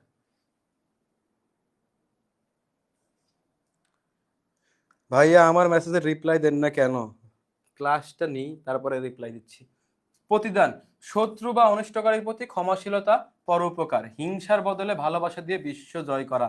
এই যে বললাম তোমরা যে মানুষের হিংসা করো, প্রতিদান কবিতা একটা লাইন কি বললাম, কাঁটা পেয়ে তারে ফুল করে দান সারাটি জনম ভর। কিন্তু তোমাদের মধ্যে কি হিংসা, যে কঞ্চি পেয়ে তারে বাঁশ করে দান। তো এইটা বাদ দিয়ে হিংসার বদলে ভালোবাসা দিয়ে বিশ্ব জয় করা। অন্যর দেওয়া দুঃখ ভুলে তাকে সুখ দেওয়ার মানসিকতা, অর্থাৎ তোমাকে ধরো একজন কষ্ট দিছে, তো তাকে ধরো তুমি হেল্প করবা যে কোনো ভাবে। উদার ও মহৎ মানবিকতা বোধের বহিঃপ্রকাশ। এই কয়টা পয়েন্ট কি প্রতিদান কবিতা থেকে সিকিউ লেখার সময় ভাইয়া প্লিজ রিপ্লাই দিবেন। এখন ব্যস্ত আছি, ক্লাস নিচ্ছে, রিপ্লাই দিতে পারবো না। ওকে, সুচেতনা। সুচেতনা মানে কি, আমাদের মধ্যে আমাদের পৃথিবীটাকে সুন্দর করা শুভ চেতনা কবে উদয় হবে, এইটাকে বলা হয় কি সুচেতনা। তো সুচেতনা কবিতা থেকে সিকিউ লেখার সময় কোন পয়েন্টগুলো ভালোভাবে মাথায় রাখবে একটু দেখি। চেতনা, শুভবোধ ও দূরদর্শী চেতনা, যুদ্ধ, হিংসা ও হানাহানির মাঝে চিরন্তন সুন্দরের প্রতি আশা, সুদিনের জন্য অপেক্ষা এবং ভবিষ্যৎ প্রজন্মের প্রতি আস্থা, মানব সভ্যতার অগ্রগতির পথে শুভবোধের প্রয়োজনীয়তা। ওকে, এই কয়টা পয়েন্ট সুচেতনা কবিতার থেকে সিকিউ লেখার ক্ষেত্রে ব্যবহার করবে। তাহারেই পরে মনে, প্রকৃতির সৌন্দর্যের সাথে মানব মনের অনুভূতির বৈপরীত্য, তীব্র ব্যক্তিগত শোক, বিষাদ এবং প্রিয়জনকে হারানোর শূন্যতা, অতীতের স্মৃতিতে মগ্ন হয়ে বর্তমানের সৃষ্টিকে অবহেলা করা, কবির আবেগঘন মানসিকতা, দ্বন্দ্ব ও অপরন্ত অন্তর্মুখী রূপ। তো এই কয়টা পয়েন্ট কি, এই যে দেখতে বলে দিলাম তাহারেই পরে মনে কবিতার থেকে যদি প্রশ্ন বা সিকিউ আসে, এই কয়টা পয়েন্ট ভালোভাবে লিখবা। তো তাহলে কি তোমাদের প্রত্যেকটা সৃজনশীলে সিকিউ লেখার জন্য পয়েন্ট গুলা কিন্তু খুব ভালোভাবে বলছি। মহিন তুমি তো এসে বাড়াই দিছো, কমাই দিতে বলছি। ঠান্ডা করো। পদ্মা। পদ্মা কবিতা থেকে যখন এমসিকিউ সিকিউ আসবে, তো এখান থেকে একটু মাথায় রাখবা প্রকৃতির রুদ্র শান্ত উভয় রূপের প্রভাব, মানুষের জীবনে পদ্মার অর্থনৈতিক ও সামাজিক গুরুত্ব, জীবন সংগ্রাম এবং নদীকেন্দ্রিক মানুষের ঘুরে দাঁড়ানোর গল্প, প্রকৃতির অমোঘ নিয়মের কাছে মানুষের আত্মসমর্পণ। প্রকৃতির অমোঘ নিয়োগের কাছে মানুষের আত্মসমর্পণ মানে কি, এই যে আবহাওয়া বা এই যে রিভেঞ্জ অফ নেচার যেটা আছে, তো এইটা কিন্তু খুবই, যে আমাদের দুনিয়াতে কেউ কিন্তু এটা পাল্টাইতে পারবে না। তো দুইটা কথা তোমাদের বলি, যে আমাদের পৃথিবীতে দুইটা জিনিস ঘটে, সেটা হইলো blessings of nature and revenge of nature. Blessing মানে কি, যে দুনিয়াতে তুমি যদি কোনো দিন কোনো মানুষের একটা ছোট উপকারও করো, এই ব্লেসিংস অফ নেচার বলতে বোঝায় যে আল্লাহ তাআলা কোনো না কোনো দিন ওই উপকারটা অন্যের দ্বারা তোমার করাবে, একদিন না একদিন করাবে, মানে করাবেই দুনিয়াতে। তারপরে রিভেঞ্জ অফ নেচার মানে কি, তুমি যদি কারো ক্ষতি করো, ওই যে এই তোমার জীবনে বেঁচে থাকতে থাকতেই কোনো না কোনো দিন অন্যের দ্বারা ওই ক্ষতিটা তোমার হবেই হবেই হবে। তো এটা একটু মাথায় রাখো। তো আমরা রিভেঞ্জ অফ নেচার থেকে দূরে থাকবো, আমরা চাইবো যে ব্লেসিংস অফ নেচার নেওয়ার, অর্থাৎ আমরা মানুষকে সাহায্য করব। তো এইটা একটু ভালোভাবে মাথায় রাখো।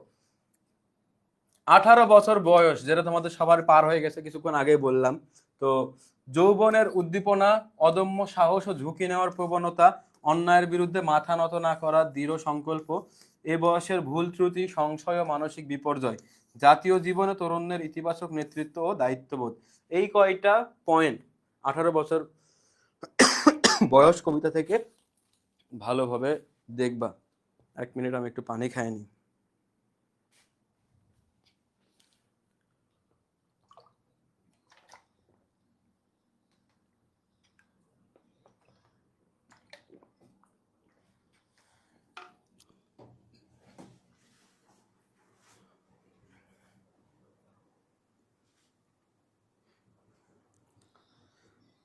একজন বলছে ভাইয়া পদ্য অংশে তো যে উদ্দীপক দেওয়া থাকে সেখান থেকে তো লিখতে হয়, তো উদ্দীপকের থেকে রিলেট করে এই পয়েন্টগুলো লিখবা। ক্লাসে এখন পর্যন্ত যারা শেয়ার করো নাই তারা একটু দ্রুত শেয়ার করো।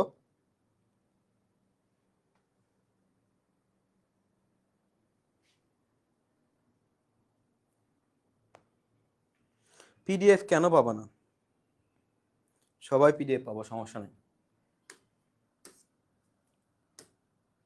ফেব্রুয়ারি 1969, এই কবিতাটা সিকিউ এর জন্য খুবই গুরুত্বপূর্ণ, একটু ভালোভাবে দেখে রাখো। তো মাতৃভাষার প্রতি গভীর মমতা ও দেশপ্রেম, স্বৈরাচারের বিরুদ্ধে আন্দোলন এবং সাধারণ মানুষের জনজাগরণ, শহীদের আত্মত্যাগ ও নতুন প্রজন্মের মাঝে দেশবোধের সঞ্চার, শোষণের বিরুদ্ধে তীব্র ক্ষোভ এবং অধিকার আদায়ের লড়াই। এই কয়েকটা পয়েন্ট কি ফেব্রুয়ারি 1969 কবিতা থেকে সিকিউ এ লিখবা। দ্রুত কমেন্ট করো, বুঝতে পারছো কিনা, আর তাড়াতাড়ি শেয়ার করো। যারা শেয়ার করো নাই, 42 জন শেয়ার করছে, গুনে গুনে এই কয়জনকে পিডিএফ দিব। কিন্তু আমি কিংবদন্তির কথা বলছি, এইখান থেকে আমাদের সিকিউ লেখার সময় যে কয়েকটা পয়েন্ট আমাদের মাথায় রাখতে হবে সেটা হলো কি, বাঙালি জাতির গৌরবময় ইতিহাস এবং ঐতিহ্যের ধারাবাহিকতা, পূর্বপুরুষদের সংগ্রাম, দাসত্ব এবং তা থেকে মুক্তির আকুলতা, কবিতা ও শিল্পের শক্তির মাধ্যমে অধিকার আদায়ের চেতনা, যুদ্ধ, ভালোবাসা এবং স্বাধীনতার জন্য চরম আত্মত্যাগ। তো এইখান থেকে তোমাদের দেখো সবগুলো দিয়ে দেওয়া হয়েছে। তো যারা পিডিএফটা পাবা, সৃজনশীল লেখার ক্ষেত্রে এই পয়েন্টগুলো জাস্ট মাথায় রাখবা। সৃজনশীল লেখার ক্ষেত্রে এই পয়েন্টগুলো যদি মাথায় রাখো তাহলে তোমাদের কোনো প্যারা নাই, খুব ভালোভাবে সৃজনশীল লিখতে পারবা। তো এইটা ছিল সৃজনশীল। এতটুকু কে কে বুঝতে পারছো আর কে কে শেয়ার করছো ভাইয়াকে একটু জানাও, তাড়াতাড়ি ভাইকে জানাও যে ভাইয়া বুঝতে পারছি এতটুকু, আর শেয়ার করা হয়ে গেছে, এটা একটু জানাও। কলেজের গ্রুপে শেয়ার করে দাও দ্রুত।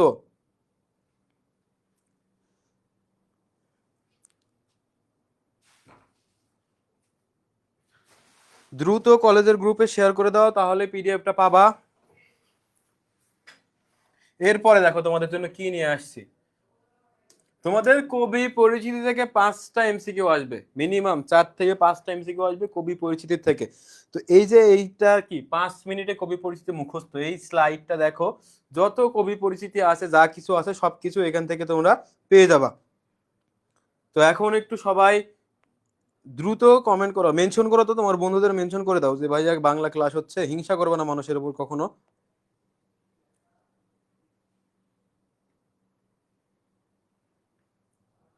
ওকে, এবার দেখো 5 মিনিটে সকল কবি পরিচিতি মুখস্থ। মাইকেল মধুসূদন দত্ত, তার জন্ম 1824 সালে, তিনি মারা যান 1873 সালে। তার উপাধি কি? মাইকেল। তার ছদ্মনাম কি? এ নেটিভ এবং টিমোথি পেন পয়েন্ট। এইটা ছিল মাইকেল মধুসূদন দত্তের। সবকিছু এই একটা স্লাইড থেকে তোমাদের সবকিছু ক্লিয়ার হয়ে যাবে। কবি পরিচিতি কবি পরিচিতি থেকে 3 থেকে 4টা এমসিকিউ আসবে।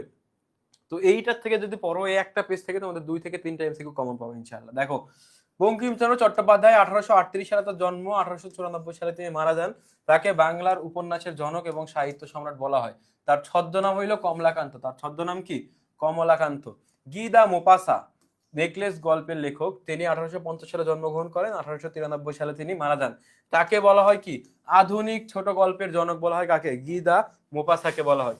রবীন্দ্রনাথ ঠাকুর 1861 সালে জন্মগ্রহণ করেন, তিনি মারা যান 1941 সালে। রবীন্দ্রনাথ ঠাকুরের উপাধি কি? কবিগুরু, বিশ্বকবি, নাইট, এই কয়টা তার উপাধি। তার ছদ্মনাম কি? ভানু সিংহ ঠাকুর। গুরুত্বপূর্ণ, পরীক্ষাতে আসতে পারে। রবীন্দ্রনাথ ঠাকুর বা কাজী নজরুল ইসলাম থেকে একটা প্রশ্ন থাকবে মানে থাকবে। শরৎচন্দ্র চট্টোপাধ্যায়, 1876 সালে জন্ম, 1938 সালে তিনি মারা যান। অপরাজেয় কথাশিল্পী হইল তার উপাধি। তার ছদ্মনাম হইল অনিলা দেবী। তার ছদ্মনাম কি? অনিলা দেবী, এইটার থেকে যে কতটুকু কমন আসবে বা কতটুকু কাজে দিবে তোমরা বুঝতে পারছো না। তো এই পিডিএফটা যাদের লাগবে তারা লাইভটা তাড়াতাড়ি শেয়ার করো। রোকেয়া সাখাওয়াত হোসেন, 1880 সালে তার জন্ম, তিনি মারা যান 1932 সালে। তাকে কি বলা হয়? বাঙালি মুসলিম নারী জাগরণের অগ্রদূত। এবং তার ছদ্মনাম কি? মিসেস আর এস হোসেন, অর্থাৎ তার স্বামীর নাম সাখাওয়াত হোসেন ছিল, সেটা থেকে তার ট্যাগ বসাইছে তিনি। বিভূতিভূষণ বন্দ্যোপাধ্যায় 1894 সালে জন্মগ্রহণ করেন, তিনি মারা যান কত সালে? 1950 সালে। তার ছদ্মনাম উপাধি তিনি কিছুই প্রকাশ করেন নাই। কাজী নজরুল ইসলাম, 1899 সালে জন্ম, 1976 সালে তিনি মারা যান। তার উপাধি কি? বিদ্রোহী কবি, জাতীয় কবি। তার ছদ্মনাম কি? ধূমকেতু ব্যাঙাসি। খুব ভালোভাবে মাথায় রাখো। কাজী নজরুল, রবীন্দ্রনাথ থেকে কিন্তু পরীক্ষাতে প্রশ্ন আসবে আসবে আসবে। ভাইয়া রিপ্লাই দেন প্লিজ, সায়েন্সের সাবজেক্ট গুলা। তোমাদের সবার কমেন্টে দেখছি, তো বুঝতে পারছি, আর একটু শেয়ারও করে দিয়েছি। তো সমস্যা নাই, তোমাদের সায়েন্সের এইখান থেকে তো দেওয়া যাবে না কিছু, পিডিএফটা দেওয়া হবে, সমস্যা নেই। জীবনানন্দ দাশ, 1899 সালে তিনি জন্ম, 1954 সালে তিনি মারা যান। তার দেখো উপাধি কতগুলা: রূপসী বাংলার কবি, নির্জনতম কবি, তিমির হরণের কবি, বাংলার তরুণদার। তার ছদ্মনাম তিনি প্রকাশ করেন নাই। জসিম উদ্দিন, 1903 সালে জন্ম, 1976 সালে তিনি মারা যান। তার উপাধি কি? পল্লী কবি। জসিম উদ্দিনের উপাধি পল্লী কবি, পরীক্ষাতে আসতে পারে, গুরুত্বপূর্ণ, ভালোভাবে দেখে রাখো।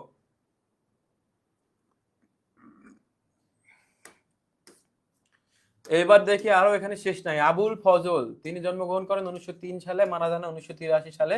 তার উপাধি কথা শিল্পী, ছদ্মনাম তিনি প্রকাশ করেন নাই। মানিক বন্দ্যোপাধ্যায়ের অপর নাম প্রবোধ কুমার বন্দ্যোপাধ্যায়। প্রবোধ কুমার বন্দ্যোপাধ্যায় দেখে হতাশ হয় না, এর নাম মানিক বন্দ্যোপাধ্যায়।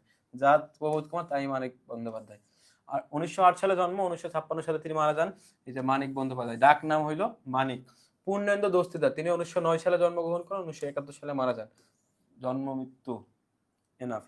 সুফিয়া কামাল, 1911 সালে জন্ম, 1999 সালে তিনি মারা যান। তার উপাধি কি? জননী সাহসিকা। ফররুক আহমেদ, তোমাদের পদ্মা কবিতার লেখক, তিনি 1918 সালে জন্মগ্রহণ করেন, 1974 সালে তিনি মারা যান। মুসলিম রেনেসার কবি, তার উপাধি, ছদ্মনাম প্রকাশ করেন নাই। বঙ্গবন্ধু শেখ মুজিবুর রহমান, 1920 সালে জন্মগ্রহণ করেন, 1975 সালে মারা যান।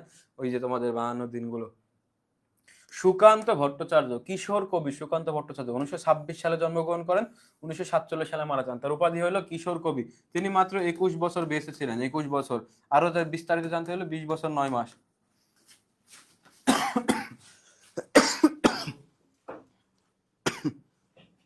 ওকে, আবু, আবার একটু খেয়াল করে দেখো, এইখানে শামসুর রহমান না, কিন্তু এইখানে তার নাম হলো শামসুর রাহমান। সবাই বলে রহমান, কিন্তু তিনি তার নাম রাখছে কি? রাহমান, রাহমান। 1929 সালে জন্ম, 2006 সালে তিনি মারা যান। তাকে বলা হয় কি? আধুনিক নাগরিক কবি। তার ছদ্মনাম কি? মজলুম আদিব বা মৈনাক। তার ছদ্মনাম হলো মজলুম আদিব বা মৈনাক। ওকে। আবু জাফর ওবায়দুল্লাহ, তিনি 1934 সালে জন্মগ্রহণ করেন, মারা যান 2001 সালে। সৈয়দ শামসুল হক, তিনি 1935 সালে জন্মগ্রহণ করেন, মারা যান 2016 সালে। তাকে বলা হয় কি? সব্যসাচী লেখক। এটা খুবই গুরুত্বপূর্ণ, সব্যসাচী লেখকটা গুরুত্বপূর্ণ। আবু হেনা মোস্তফা কামাল, 1936 সালে জন্ম, 1989 সালে তিনি মারা যান। তাকে বলা হয় কি? রোমান্টিক কবি। তাহলে বাংলা সাহিত্যের রোমান্টিক কবিকে? আবু হেনা মোস্তফা কামাল। তিনি তোমাদের গল্প, ছবি কবিতা আছে না, ছবি কবিতাটা তিনি লিখছেন। আখতারুজ্জামান মোহাম্মদ ইলিয়াস, তিনি 1943 সালে জন্মগ্রহণ করেন, 1997 সালে তিনি মারা যান। তার ছদ্মনাম আখতারুজ্জামান ইলিয়াস। মোহাম্মদ জাফর ইকবাল, 1952 সালে জন্মগ্রহণ করেন, এখন পর্যন্ত তিনি বেঁচে আছেন। বৈজ্ঞানিক কল্পকাহিনীর একছত্র সম্রাট বলা হয় কে? মোহাম্মদ জাফর ইকবালকে। এখন সবাই একটু কমেন্ট করে জানাও ভাইয়াকে, এতটুকু যা বুঝাইলাম, কবি পরিচিতি, ডাকনাম, উপাধি, ছদ্মনাম, যা কিছু আছে, এইটা কে কে বুঝতে পারছো? একজন বলছে এমসিকিউ দেন ভাইয়া, এমসিকিউ দেন। তোর এমসিকিউ নাই, তুই শেয়ার না করে তুই এমসিকিউ চাচ্ছিস, আবার এত বড় মেসেজ লিখছিস, তোকে এমসিকিউ দিব না। তোর নাম কি রে? শুভ। এতটুকু বুঝতে পারছো কে কে? সবাই একটু ভাইয়াকে কমেন্ট করে জানাও যে ভাইয়া বুঝতে পারছি বা ক্লিয়ার। স্যার দেরি হয়ে গেল, সবাই একটু কমেন্ট করে জানাও। যারা দেরি করে আসছো, সুন্দর করে প্রথম থেকে ক্লাসটা টেনে দেখবা। ভাইয়াকে একটু কমেন্ট করে জানাও। অন করো,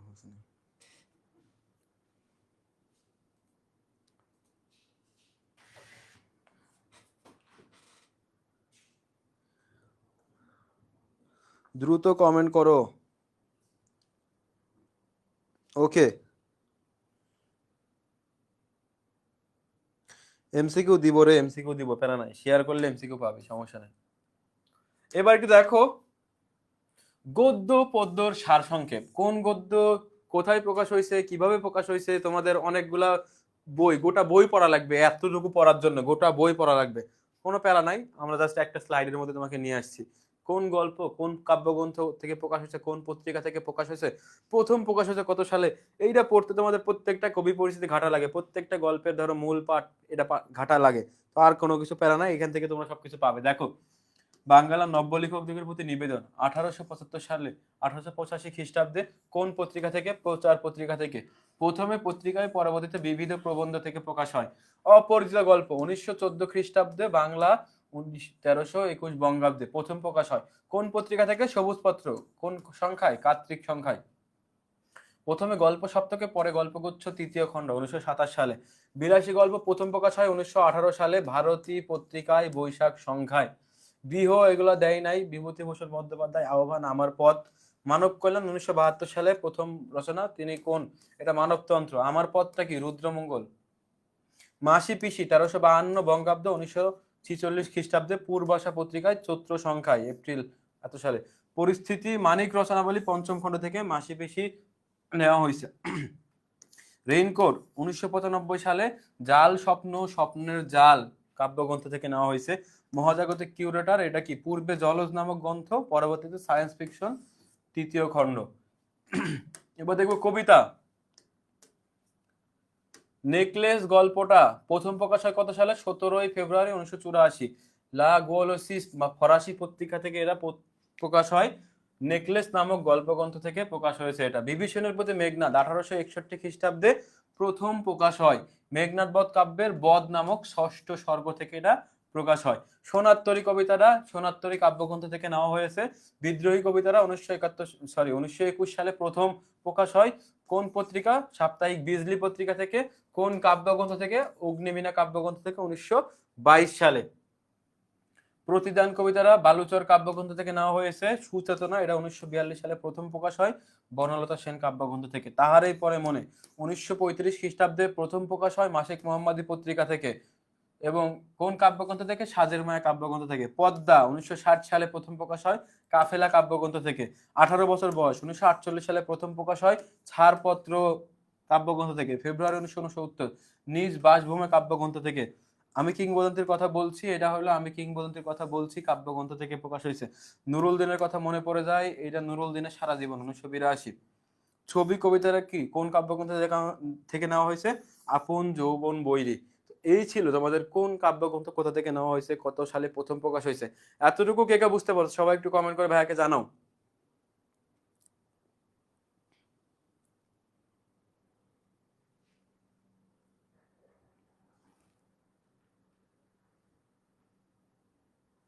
দ্রুত একটু কমেন্ট করে ভাইয়াকে জানাও যে কে কে বুঝতে পারছো।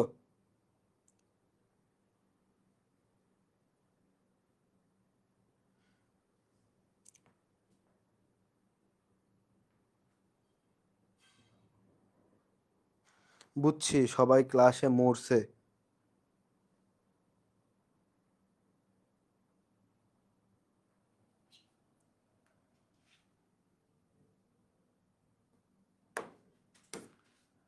ওকে, এবার আমরা একটু দেখবো লাল সালু উপন্যাসের প্রতিটি চরিত্র বিশ্লেষণ।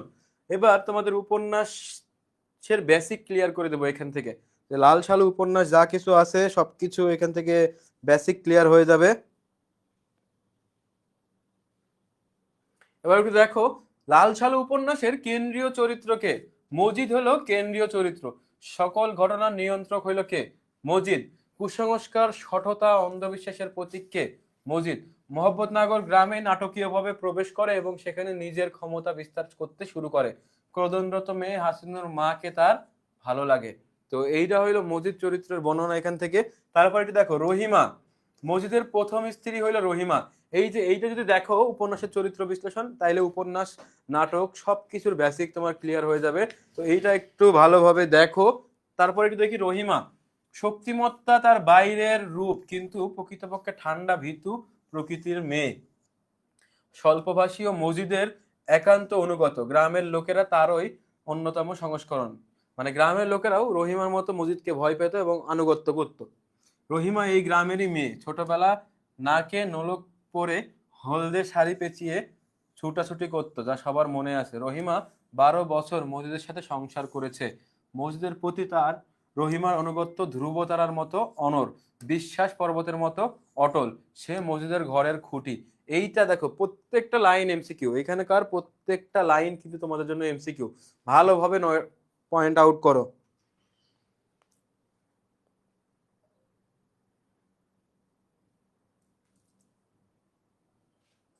ওকে, লুচ্চা মসজিদ একজন বলতেছে। ঠিক বলছিস, খারাপ বলিস নাই। তারপরে দেখি জমিলা। মসজিদের দ্বিতীয় স্ত্রী হলো জমিলা, চঞ্চল প্রকৃতির মেয়ে। প্রথম দেখায় মসজিদকে দুলার বাপ মনে করেছিল। মসজিদের আচরণ তার কাছে ভালো লাগে না। জিকিরের সময় সে বাড়ির বাইরে চলে আসার সবাই তার দিকে চেয়ে থাকে। মসজিদ তাকে ঝি সম্বোধন করে তাড়িয়ে দেয়। মসজিদ ধারণা তাকে জিনে আসর করেছে, তাই তাকে মাজারের সাথে আটকে রাখে। তো জমিলা সম্পর্কে এতটুকু মনে রাখবা। তারপরে আরেকজন চরিত্রকে খালেক ব্যাপারী, প্রতিনিধিত্বশীল চরিত্র। তার কাঁধে গ্রামের সব দায়িত্ব। মসজিদের অন্যতম সহায়ক।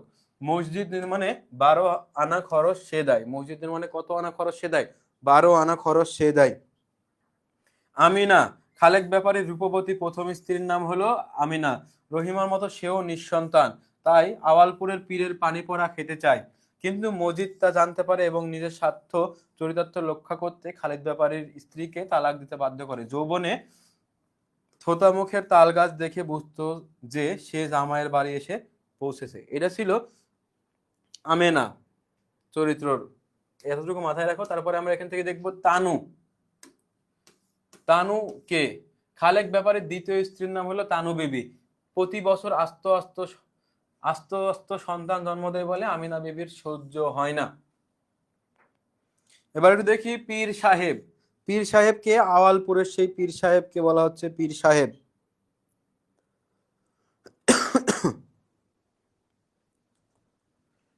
আওয়ালপুরের পীর ময়মনসিংহের কোনো এক অঞ্চলে বংশানুক্রমে বাস করে। একসময় তার চোখে আগুন ছিল। সে গাছে উঠে বসে, তার চোখে আগুন ছিল। সে গাছে উঠে বসে থাকে। তার মুরিদদের ধারণা তিনি সূর্যকে নিয়ন্ত্রণ করতে পারেন, মৃত মানুষকে জীবিত করতে পারেন। মহব্বতনগরের লোকেরা আওয়ালপুরের আক্রমণ করলে তিনি তার প্রতি আক্রমণ করেন না। এর প্রধান কারণ জয়ীফ বা দুর্বল অবস্থা। এই বয়সে দাঙ্গা হাঙ্গামা ভালো লাগে না। তিনি উদারতা দেখিয়ে বলেন, কুত্তা তোমাকে কামড় দিলে তুমিও কি তাকে কামড়াবে? তো এই উক্তিটা কার ছিল? পীর সাহেবের উক্তি ছিল। এই উক্তিটা কার ছিল? পীর সাহেবের। এতটুকু কি বুঝতে পারছো? সবাই একটু কমেন্ট করে ভাইয়াকে জানাও তো যে বুঝতে পারছো কিনা। সবাই একটু দ্রুত কমেন্ট করে জানাও।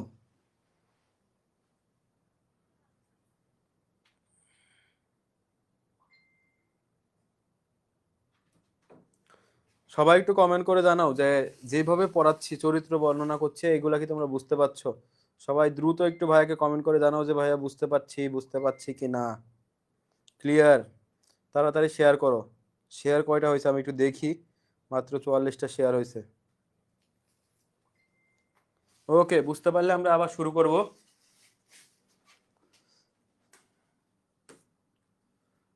ধলা মিয়া। তানু বিবির বড় ভাইয়ের নাম হইলো ধলা মিয়া। বোকা কিসিমের মানুষ। গুঞ্জামের ভাত এতই মিঠা লাগে যে নরার নাম করে না। ওদের বাড়িতে থাকে বছরান্তেও। ব্যাপারীর সামনে কথা বলতে অস্বস্তি করে। পালাই পালাই ভাব থাকে। পরগাছা মুরব্বী বলে পরিচিত।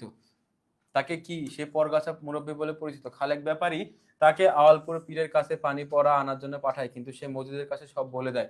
মজিদকে ঘুষ দেওয়ার প্রস্তাব করে। বুড়োর মতন সেও ঠ্যাঙ্গা লম্বা মানুষ। বুড়োর মতো কি সেও একটা ঠ্যাঙ্গা লম্বা মানুষ। ওকে। মোদাব্বের মিয়া, আক্কাসের বাবা। আক্কাসের বাবার নাম কি? মোদাব্বের মিয়া। রাগ উঠলে তোতলায়। রাগ উঠলে কি সে কথা বলার সময় কি তোতলায়? আক্কাস। আক্কাস কে? গ্রামের শিক্ষিত যুবক হইল আক্কাস। অনেকদিন বিশেষ কাজে বিদেশে ছিল, অর্থাৎ বাইরে ছিল। করিমগঞ্জের স্কুলে নিজে ইংরেজি পড়েছে। পাট বা তামাকের আড়তে চাকরি করে টাকা পয়সা জমিয়ে দেশে ফিরেছে। ছোটবেলা থেকে সে উচক্কা ধরনের ছেলে। করিমগঞ্জে গিয়ে বড় পোস্টের কাউকে ধরে সরকারের কাছে সাহায্যের জন্য পাঠায়। গ্রামে স্কুল বানাতে চায়, কিন্তু মজিদ তা হতে দেয় না। আক্কাসের বাবা মোদাব্বের মিয়াও স্কুল প্রতিষ্ঠার বিরোধিতা করে। অর্থাৎ এই যে শিক্ষিত যুবক কে ছিল? আক্কাস, এবং তার বাবার নাম কি? মোদাব্বের মিয়া। সেও এবং মজিদ দুইজনে কিন্তু তার স্কুল প্রতিষ্ঠার বিরুদ্ধে ছিলেন।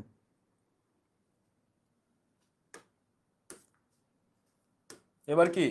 দুদু মিয়া। 7 ছেলের বাপ হইল দুদু মিয়া। মজিদ তাকে কলেমা জানার কথা জিজ্ঞেস করলে সে ঘাড় ঘুরে আধা পাকা চুল চুলকায়।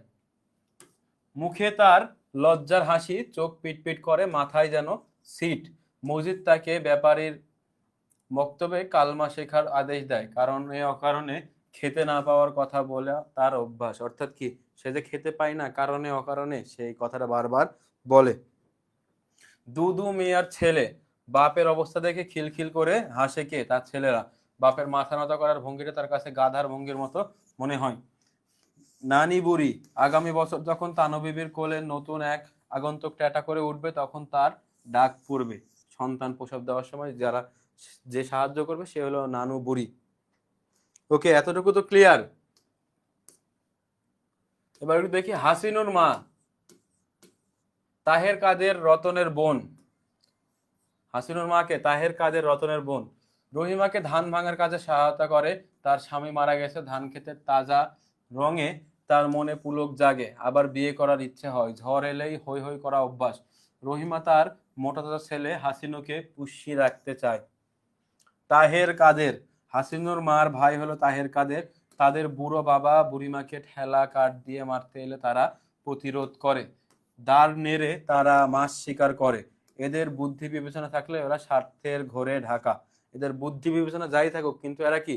স্বার্থের ঘোরে ঢাকা। প্রত্যেকটা চরিত্র সম্পর্কে কিন্তু কি কি লাইন বা কি কি এমসিকিউ তোমাদের জন্য আসতে পারে সবগুলা কিন্তু এখানে বলা হচ্ছে, একটু ভালোভাবে খেয়াল করো।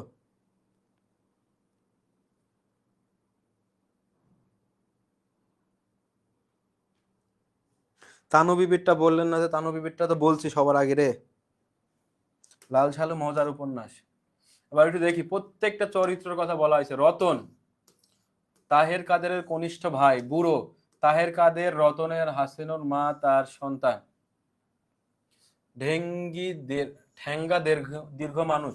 মজুরের কাছে হাসিনুর মা বুড়ো সম্পর্কে বিচার দেওয়ায় হাসিনুর মা মনের আশ মিটিয়ে প্রহার করেন। এর জন্য তাকে বিচারের সম্মুখীন হতে হয়। মজিদ এ বিচারে রায় দেয়। একদিন সন্ধ্যায় কোথায় যেন চলে যায়, তাকে আর খুঁজে পাওয়া যায়নি। এককালে বুদ্ধিমান লোক ছিল। বইমাত্রেও ভাইয়ের সম্পত্তি নিয়ে বিরোধ ঘটিয়ে সে আজ নিঃসঙ্গ। বুড়ি। বুড়ি কে ছিল? তাহের কাদেরের মা ছিল বুড়ি। যৌবনকালে হাসি খুশি ছটফটে ও উড়ানি মেয়ে ছিল কে? বুড়ি। একসময় চড়ুই পাখির মতো নাচতো, খইয়ের মতো কথা ফুটতো তার মুখ দিয়ে। একসময় তার চরিত্র নিয়ে গ্রামবাসী অপবাদ দেয়, যা বুড়ো বিশ্বাস করে। এখন ওই বৃদ্ধ বয়সে তার দেহ মন পড়ে গেছে। বুড়ো হাসিনুর মাকে প্রহার করতে গেলে সে উঠানে পা পিছিয়ে বিলাপ শুরু করে। বুড়ো নিরুদ্দেশ হলে বুড়ি নিশ্চুপ হয়ে যায়। খেলোয়াড় চলে গেছে, তাই খেলবে কার সাথে? তো বুড়ির খেলোয়াড় চলে গেছে, খেলবে কার সাথে? বুঝছো? বুড়ো চলে গেছে, এখন বুড়ি খেলবে কার সাথে? এতটুকু কে কে বুঝতে পারছো যে বুড়ির খেলোয়াড় চলে গেছে, খেলবে কার সাথে?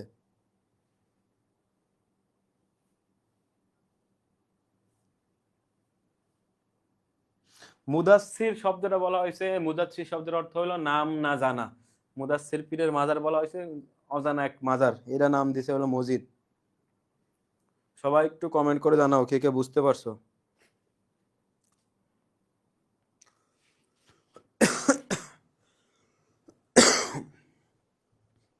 আমি একটু কমেন্ট দেখি তোমাদের, অনেকক্ষণ ধরে কমেন্ট দেখতেছি না তো।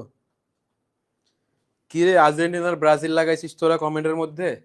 তুই তো এইচএসসি পাস ফেল নিয়ে তোরা টানাটানি, আর তোরা এই জায়গাতে আর্জেন্টিনার ব্রাজিল লাগাইছিস। ভাইয়া ক্লাস করতে করতে কি প্রেম হবে? মারুফ হাসান ব্রাজিল সাপোর্টার, খুব কাছের ছোট ভাই মারুফ হাসান ক্লাস করতেছে আমার। ক্লাস কর তোর। ক্লাস করতে করতে কি প্রেম হবে? তোর জীবনে প্রেম হবে না, তোর যে চেহারা।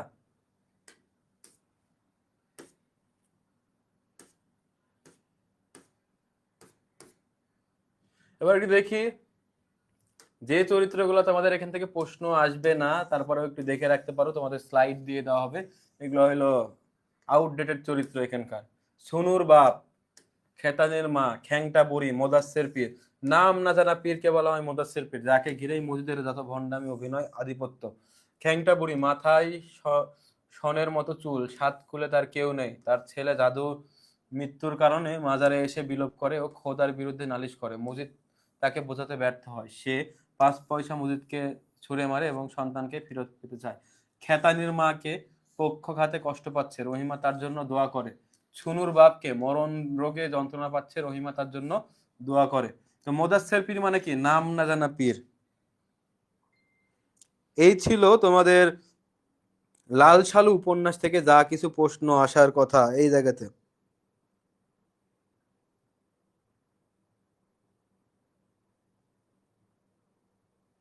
ওকে, এতটুকু এই ছিল তোমাদের উপন্যাসের।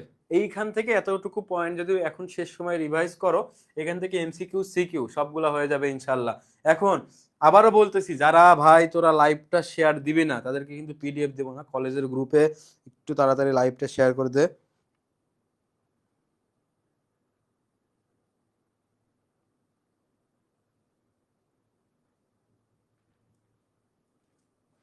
ভাইয়া আজকে আমার লাল সালুর একটা 15 মিনিট পর, হে হে।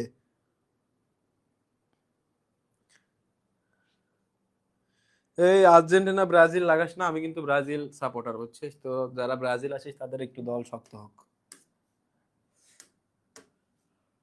সিরাজদৌল্লা নাটকের এইখান থেকে ধরো দুইটা এমসিকিউ কমন লিখে দিলাম, এখান থেকে দুইটা বা একটা এমসিকিউ কমন। বাসি চ্যালেঞ্জ হিসাবে দিয়ে দিলাম যে এখান থেকে একটা এমসিকিউ কমন। কি? সিরাজদৌল্লা নাটকের কোন অঙ্ক, কোন দৃশ্য, কোথায়, এটা একটু ভালোভাবে দেখো। সবাই কি রে তোরা মারামারি লাগাইছিস ব্রাজিল আর্জেন্টিনা নিয়ে, যে হাত দিয়ে গোল দেয়, 7 আপ, 7 আপ, 7 আপ।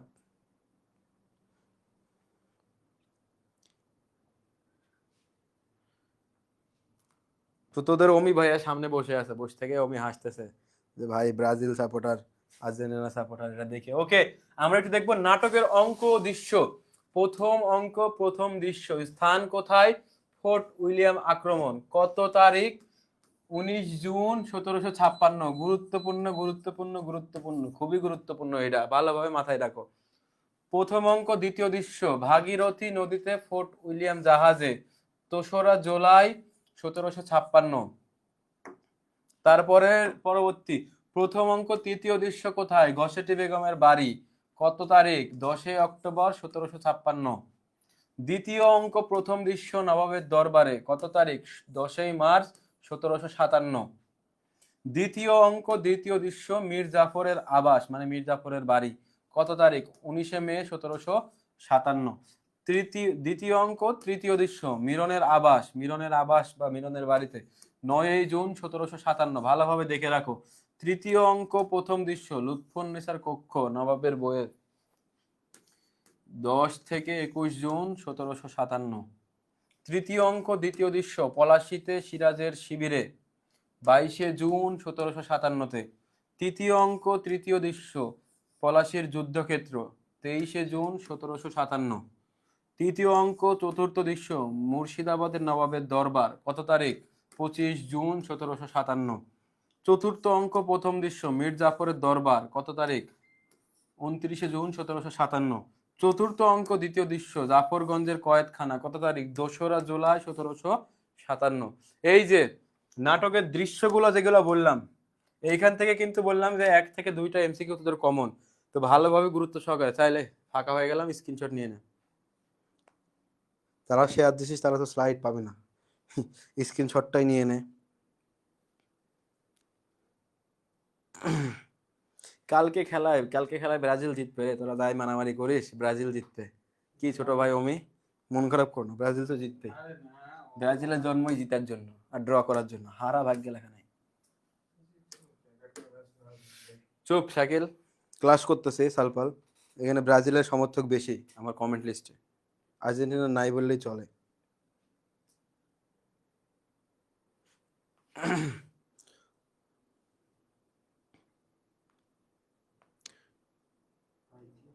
এই কই বাজে বাজে কমেন্ট করলে ব্লক করে দিব কিন্তু। ওকে, একটু ভালোভাবে খেয়াল করো। সিরাজদৌল্লা নাটকের বিস্তারিত, নবাবের রাজকোষ লুট করে ক্লাইভের ভাগে 21 লাখ টাকা পড়ে। মীর জাফরকে ক্ষমতায় বসানোয় সে ইংরেজের 24 পরগনায় স্থায়ী মালিকানা ইংরেজদের দিয়ে দেয়, যার বার্ষিক ইনকাম হয় কত টাকা? 4 লক্ষ টাকা। সিরাজ মীর কাসেমের সেনাদের হাতে ভগবান গোলায় বন্দী হয়েছে, তাকে শিকল বাঁধা অবস্থায় পায়ে হেঁটে জাফরগঞ্জের কয়েদখানায় পাঠানো হয়। এ সময় তার মুখে থুতু ফেলার কথা বলা হয়। ক্লাইভের মতে সিরাজ একটি ডেড হর্স। ক্লাইভের মতে সিরাজ একটি ডেড হর্স। ক্লাইভের মতে পাবলিকের মনে টেরর জাগিয়ে রাখতে পারাটাই ক্ষমতা গ্রানাইট ফাউন্ডেশন। 10,000 টাকার বিনিময়ে মোহাম্মদ বেগ সিরাজকে হত্যা করে। প্রত্যেকটা এমসিকিউ। মিরন তাকে নিযুক্ত করে মোহাম্মদ বেগকে সিরাজের বাবা মা পুত্র স্নেহে বড় করেছে, মাথায় আঘাত করে সে সিরাজকে মেরে ফেলে। মিরনের মতে আসামির মৃত্যুদণ্ড দেখা কোনো অধিকার থাকে না। তো এইগুলা প্রত্যেকটা এমসিকিউ তোমাদের জন্য বলে দিচ্ছি, যে তোমাদের জন্য যা কিছু বলতেছি প্রত্যেকটাই কিন্তু এখানকার এমসিকিউ, প্রত্যেকটা এমসিকিউ। তো এখান থেকে একটু ভালোভাবে দেখো যে আমরা দেখি এখানকার গল্পের চরিত্র বিশ্লেষণ, প্রত্যেকটা নাটকের গুরুত্বপূর্ণ চরিত্র বিশ্লেষণ একটু দেখি। আলীবর্দী খাঁ। আলীবর্দী খাঁকে বাংলা, বিহার, উড়িষ্যার নবাবকে বলা হয় আলীবর্দী খাঁ। তার প্রকৃত নাম মির্জা মোহাম্মদ আলী। 1740 থেকে 1756 সাল পর্যন্ত বাংলার নবাব ছিলেন। তিনি কে? সিরাজদৌল্লার নানা হইলো আলীবর্দী খাঁ। সিরাজদৌল্লার নানা কে? আলীবর্দী খাঁ। ওকে। আমিনা বেগম। আমিনা বেগম কে? নবাব আলীবর্দী খাঁর কনিষ্ঠ কন্যা। তার 3 কন্যা, জ্যেষ্ঠ পুত্র সিরাজদৌল্লা একরামউদ্দৌলা, কনিষ্ঠ পুত্র মির্জা হামদি। নাটকের মমতাময়ী চরিত্র আমিনা বেগম।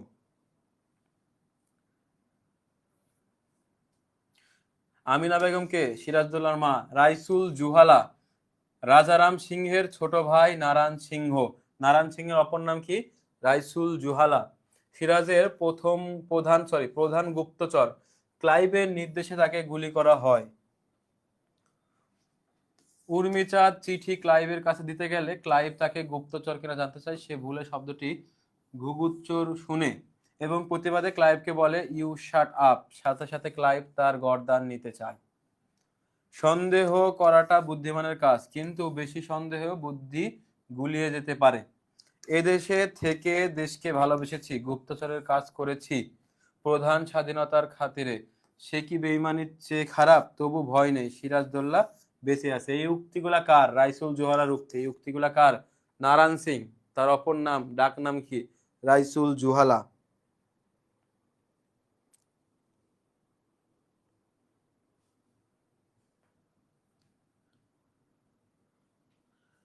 ও এতটুকু বুঝতে পারছো তো সবাই?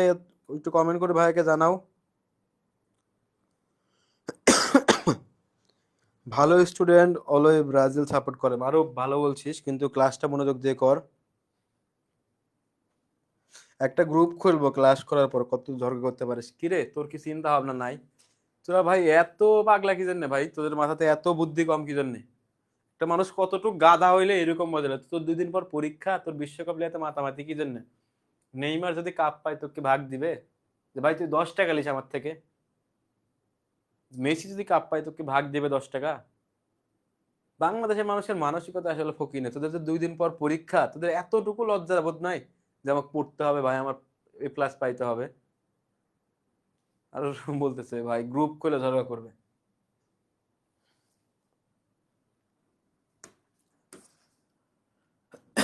তারপর একটু দেখবো সিরাজউদ্দৌলা। সিরাজউদ্দৌলাকে নাটকের প্রধান চরিত্র। পিতা জয়নুদ্দিন, মাতা আমিনা বেগমের জ্যেষ্ঠ পুত্র। 1733 সালে জন্ম। 1756 সালে সিংহাসনে বসেন। 1756 সালে কলকাতা আক্রমণ করে ফোর্ট উইলিয়াম দুর্গ আক্রমণ করেন। কলকাতার নাম পরিবর্তন করে রাখেন কি? আলীনগর। শৌকত জংয়ের বিশাল হারেম তাকে পালন করতে হয়। সিরাজকে বন্দী করে মুর্শিদাবাদে আনা হলে মোহাম্মদ বেগ তাকে 10,000 টাকা চুক্তিতে বিনিময়ে জাফরগঞ্জের কয়েদখানায় হত্যা করে। সিরাজের উপাধি কি ছিল? নবাব মনসুরুল মুলুক সিরাজদৌল্লা শাহকুলি মির্জা মোহাম্মদ খান।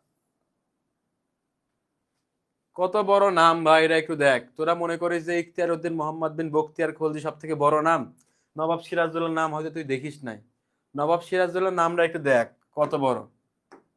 এইচএসসি পরীক্ষা দিচ্ছি, সেই নামটা ভালোভাবে কি একবারে কেউ উচ্চারণ করতে পারবি? দেখ তার নামটা দেখ। নবাব মনসুর আল মুলুক সিরাজদৌল্লা শাহকুলি খা মির্জা মোহাম্মদ হয়ত জং বাহাদুর। এইটা হইলো নবাব সিরাজদৌল্লার পুরা নাম। কয়টা শব্দ একটু ভালোভাবে খেয়াল করছিস? আর একবার বলে দি, নবাব মনসুরুল মুলুক সিরাজদৌল্লা শাহকুলি খাঁ মির্জা মোহাম্মদ হয়জ্জং বাহাদুর, এত বড় নাম হইলো নবাব সিরাজদৌল্লা, ভাবা যায়? একবারে তোকে মুখস্থ রাখতে পারবো না, আমি তো মুখস্থ রাখতে পারবো না। ঘরের লোক অবিশ্বাসী হলে বাইরের পক্ষের লোক সব করা সম্ভব। তোমার মুখের কাছাকাছি বহুদিন আসতে পারি না, আমাদের মাঝখানে একটা রাজত্বের দেওয়াল। মাঝে মাঝে ভেবেছি যদি এই বাধা দূর হয়ে যেত। তার স্ত্রীর সামনে সে এই কথাটা বলছিল। আজ আমার ভরসা আমার সেনাবাহিনী, শক্তিতে নয়। মোহনলাল আমার একমাত্র ভরসা। আগামীকাল যুদ্ধক্ষেত্রে বাংলার স্বাধীনতা মুছে যাওয়ার সূচনা দেখে মীর জাফর রায়দুল্লভ মনে যদি দেশপ্রেম জেগে ওঠে, সেই সম্ভাবনাটুকু। এগুলা কার উক্তি? সিরাজের উক্তি।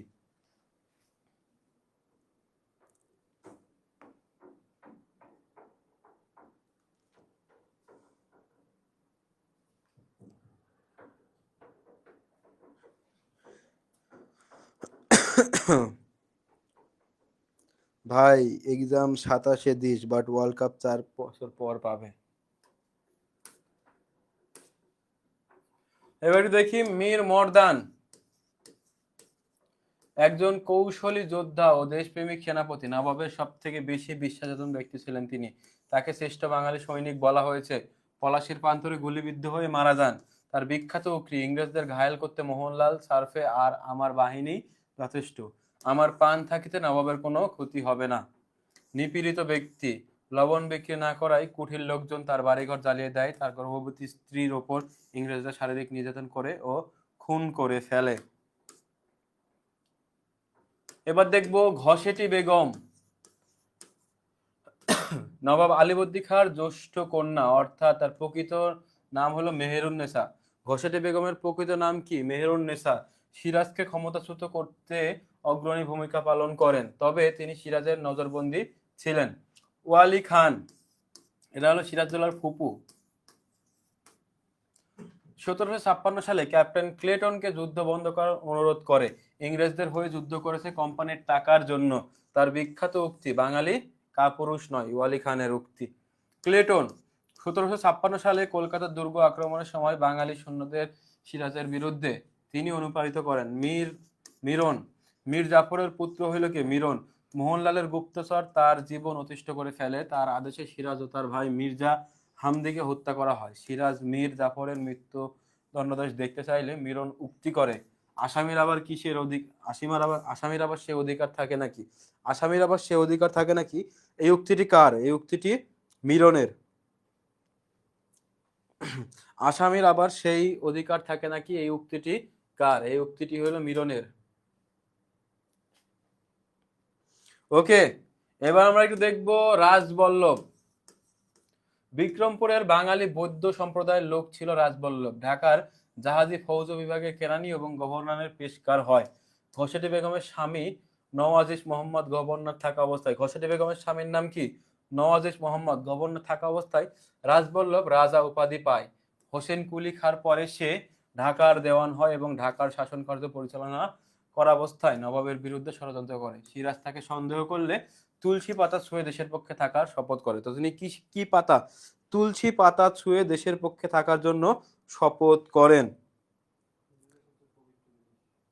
তুলসী পাতা সব থেকে পবিত্র জিনিস। একজন বলতে সম্পদ ঘোষ, কালকের পিডিএফ পাই নাই। তুই তো দেখ আলহামদুলিল্লাহ অহংকার করছিস না, খুব ভালো। কয়বার পিডিএফটা দেওয়া হয়েছে টেলিগ্রাম গ্রুপে রে? টেলিগ্রাম গ্রুপে বলছে, একজন বলছে ভাইয়া ইগনোর করছেন।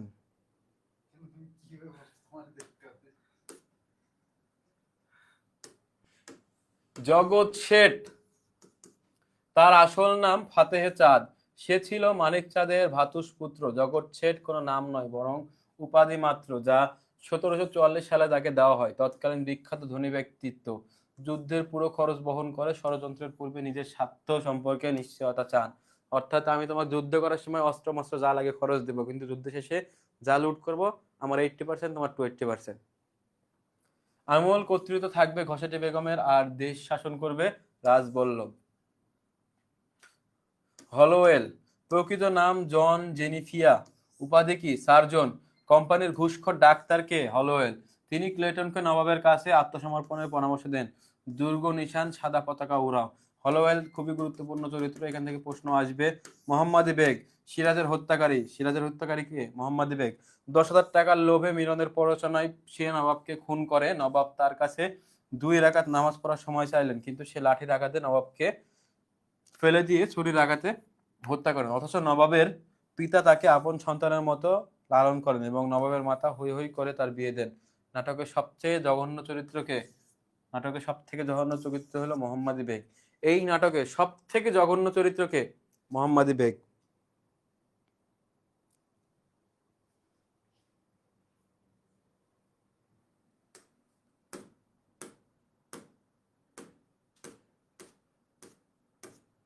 এখান থেকে দেখো তোমাদের সিরাজদৌল্লা নাটকে যা কিছু তথ্য এখানে কিন্তু সবগুলাই তোমাদের জন্য দেওয়া আছে। তো এই যে তোমাদের সিরাজদৌল্লা নাটকের এখানে যা কিছু আছে সবকিছু তোমাদের দেওয়া আছে। এই যে তোমাদের গদ্য পদ্য, আর আজকের ক্লাসটা যারা শেয়ার করবা তাদেরকে এমসিকিউ 300টা এমসিকিউ দেওয়া হবে এইটা। এখন তোমরা যারা লাইভটা শেয়ার করবা, এখন আমি দেখছি কয়টা শেয়ার করা হয়েছে লাইভটা। তুমি দেখতো কয়টা শেয়ার করা হয়েছে লাইভটা শাকিল?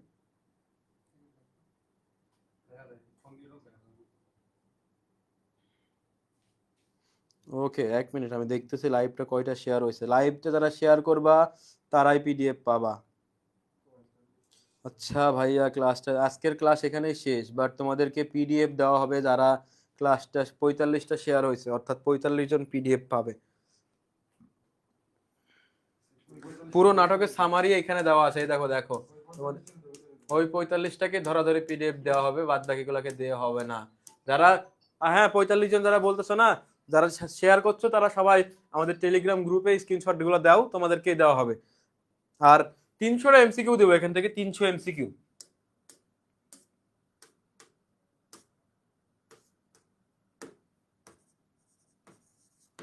300 এমসিকিউ দিব বাংলা প্রথম পত্রের, এখান থেকে কমন আসবে ইনশাআল্লাহ।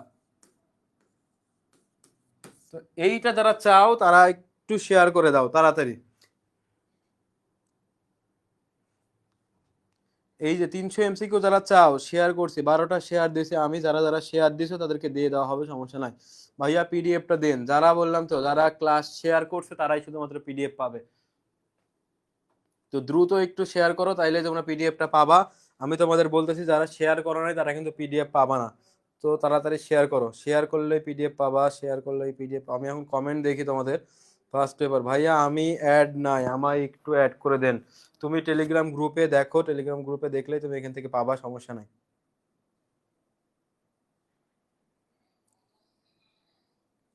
ভাইয়া কবে কোন ক্লাস নেবেন তার রুটিনটা দিবেন তোমাদের, দেখো টেলিগ্রাম গ্রুপে রুটিন সবকিছু দিয়ে দেওয়া আছে, প্যারা নাই। শেয়ার দিছি ভাইয়া, দ্রুত শেয়ার দিলেই তোমরা পিডিএফটা পাবা, সমস্যা নাই। তো আমরা চাই যে তোমাদের পরীক্ষাটা ভালো হোক, তোমাদের পরীক্ষাটা সুন্দর হোক, তোমরা ভালো কিছু করো। তো আজকের ক্লাস এতটুকুই। তোমাদের যারা লাইভটা শেয়ার করবা, আমি কিছুক্ষণ পরে একটা পোস্ট করব যে আজকের পিডিএফ কাদের কাদের দরকার, ওই জায়গাতে যারা লাইভটা শেয়ার করা থাকবে ওই জায়গাতে তোমরা আমাদের পেজে মেসেজ করবা যে ভাইয়া শেয়ার করছে, তাদের দেওয়া হবে। আর বললাম তো এই যে 300 এমসিকিউ এটা কিন্তু পেইড, মানে টাকা দিয়ে কিনতে হয়, তোমাদেরকে ফ্রি দেওয়া হবে। এই 300 এমসিকিউ এটা টাকা দিয়ে কিনতে হয়, বাট তোমাদের জন্য ফ্রি দেওয়া হবে যারা লাইভটা শেয়ার করবা। তো দ্রুত লাইভটা শেয়ার করো। আর তোমাদের কালকে হবে ইংরেজি ক্লাস। শেয়ার করছি ভাইয়া, শেয়ার দিছি, শেয়ার দিলেই পাবো, সমস্যা নাই। ওকে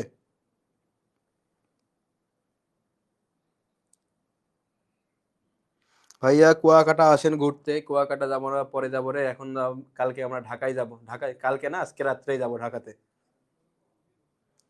তোদের জন্য। আর একটা বিষয় যে আমাদের এই যে 10 দিনের যে ফ্রি কোর্স আছে, এই ফ্রি কোর্সে যারা ভালো, যাদের অ্যাক্টিভিটি খুবই ভালো, তো তাদেরকে আমরা এইখান থেকে 20 জন সুযোগ পাবে যে আমাদের টপার্স গাইডলাইনের অ্যাডমিশন কোর্স ফ্রিতে পাবে। এই 20 জন সুযোগ পাবে। তো এটা কে হবে আমরা এখনো সিলেক্ট করি নাই। তো তোমাদের পারফরমেন্সের উপর নির্ভর করে কে কতটুকু ক্লাসে অ্যাটেন্ড করছে বা কে কমেন্ট বেশি করছে, এই বা কে ডেইলি শেয়ার করছে, এগুলোর উপর নির্ভর করবে। 20 জনকে টপার্স গাইডলাইনের অ্যাডমিশন কোর্স পুরো ফ্রিতে দেওয়া হবে, পুরো ফ্রিতে দেওয়া হবে। তো তোমরা এই সুযোগটা কাজে লাগাও। কোন, বললাম তো 20 জন সুযোগ পাবে ফ্রি কোর্সে, টপার্স গাইডলাইন। তোমরা তো টপার্স গাইডলাইন এখন মানবিকের মধ্যে বাংলাদেশের সব থেকে বড় অনলাইন প্ল্যাটফর্ম, তো এইখানের অ্যাডমিশন এর কোর্স ফি একবারে ফ্রিতে দেওয়া পাবে 20 জন তোমরা। তো এইখান থেকে তোমাদের এতটুকু ইকোনমিক্স এর ক্লাস দেওয়া হবে। ভাইয়া ইকোনমিক্স এর ক্লাস দেন শাকিল, দেখি আমি একটু এদের কমেন্ট গুলো দেখি। তুমি একবার প্রথম স্লাইডটা ওপেন করে দিস। আচ্ছা বাচ্চারা, আমি তোমাদের কিছুক্ষণ কমেন্ট দেখে তারপরে ইয়া করব, ইকোনমিকের ক্লাস দিবেন। সবাই একটু দ্রুত কমেন্ট করো, যে যারা যারা শেয়ার করছো তারাই পাবা, সমস্যা নাই।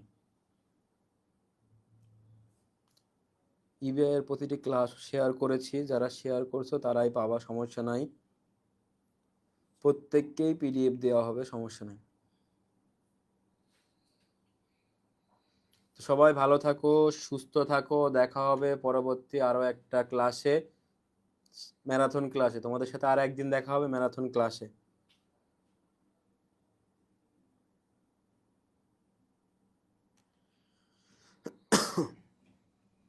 তো ঠিক আছে, সবাই ভালো থাকো, সুস্থ থাকো, দেখা হচ্ছে ম্যারাথন ক্লাসে। কালকে ইংরেজি ক্লাস আছে, ইংরেজি ক্লাসটা কইরো।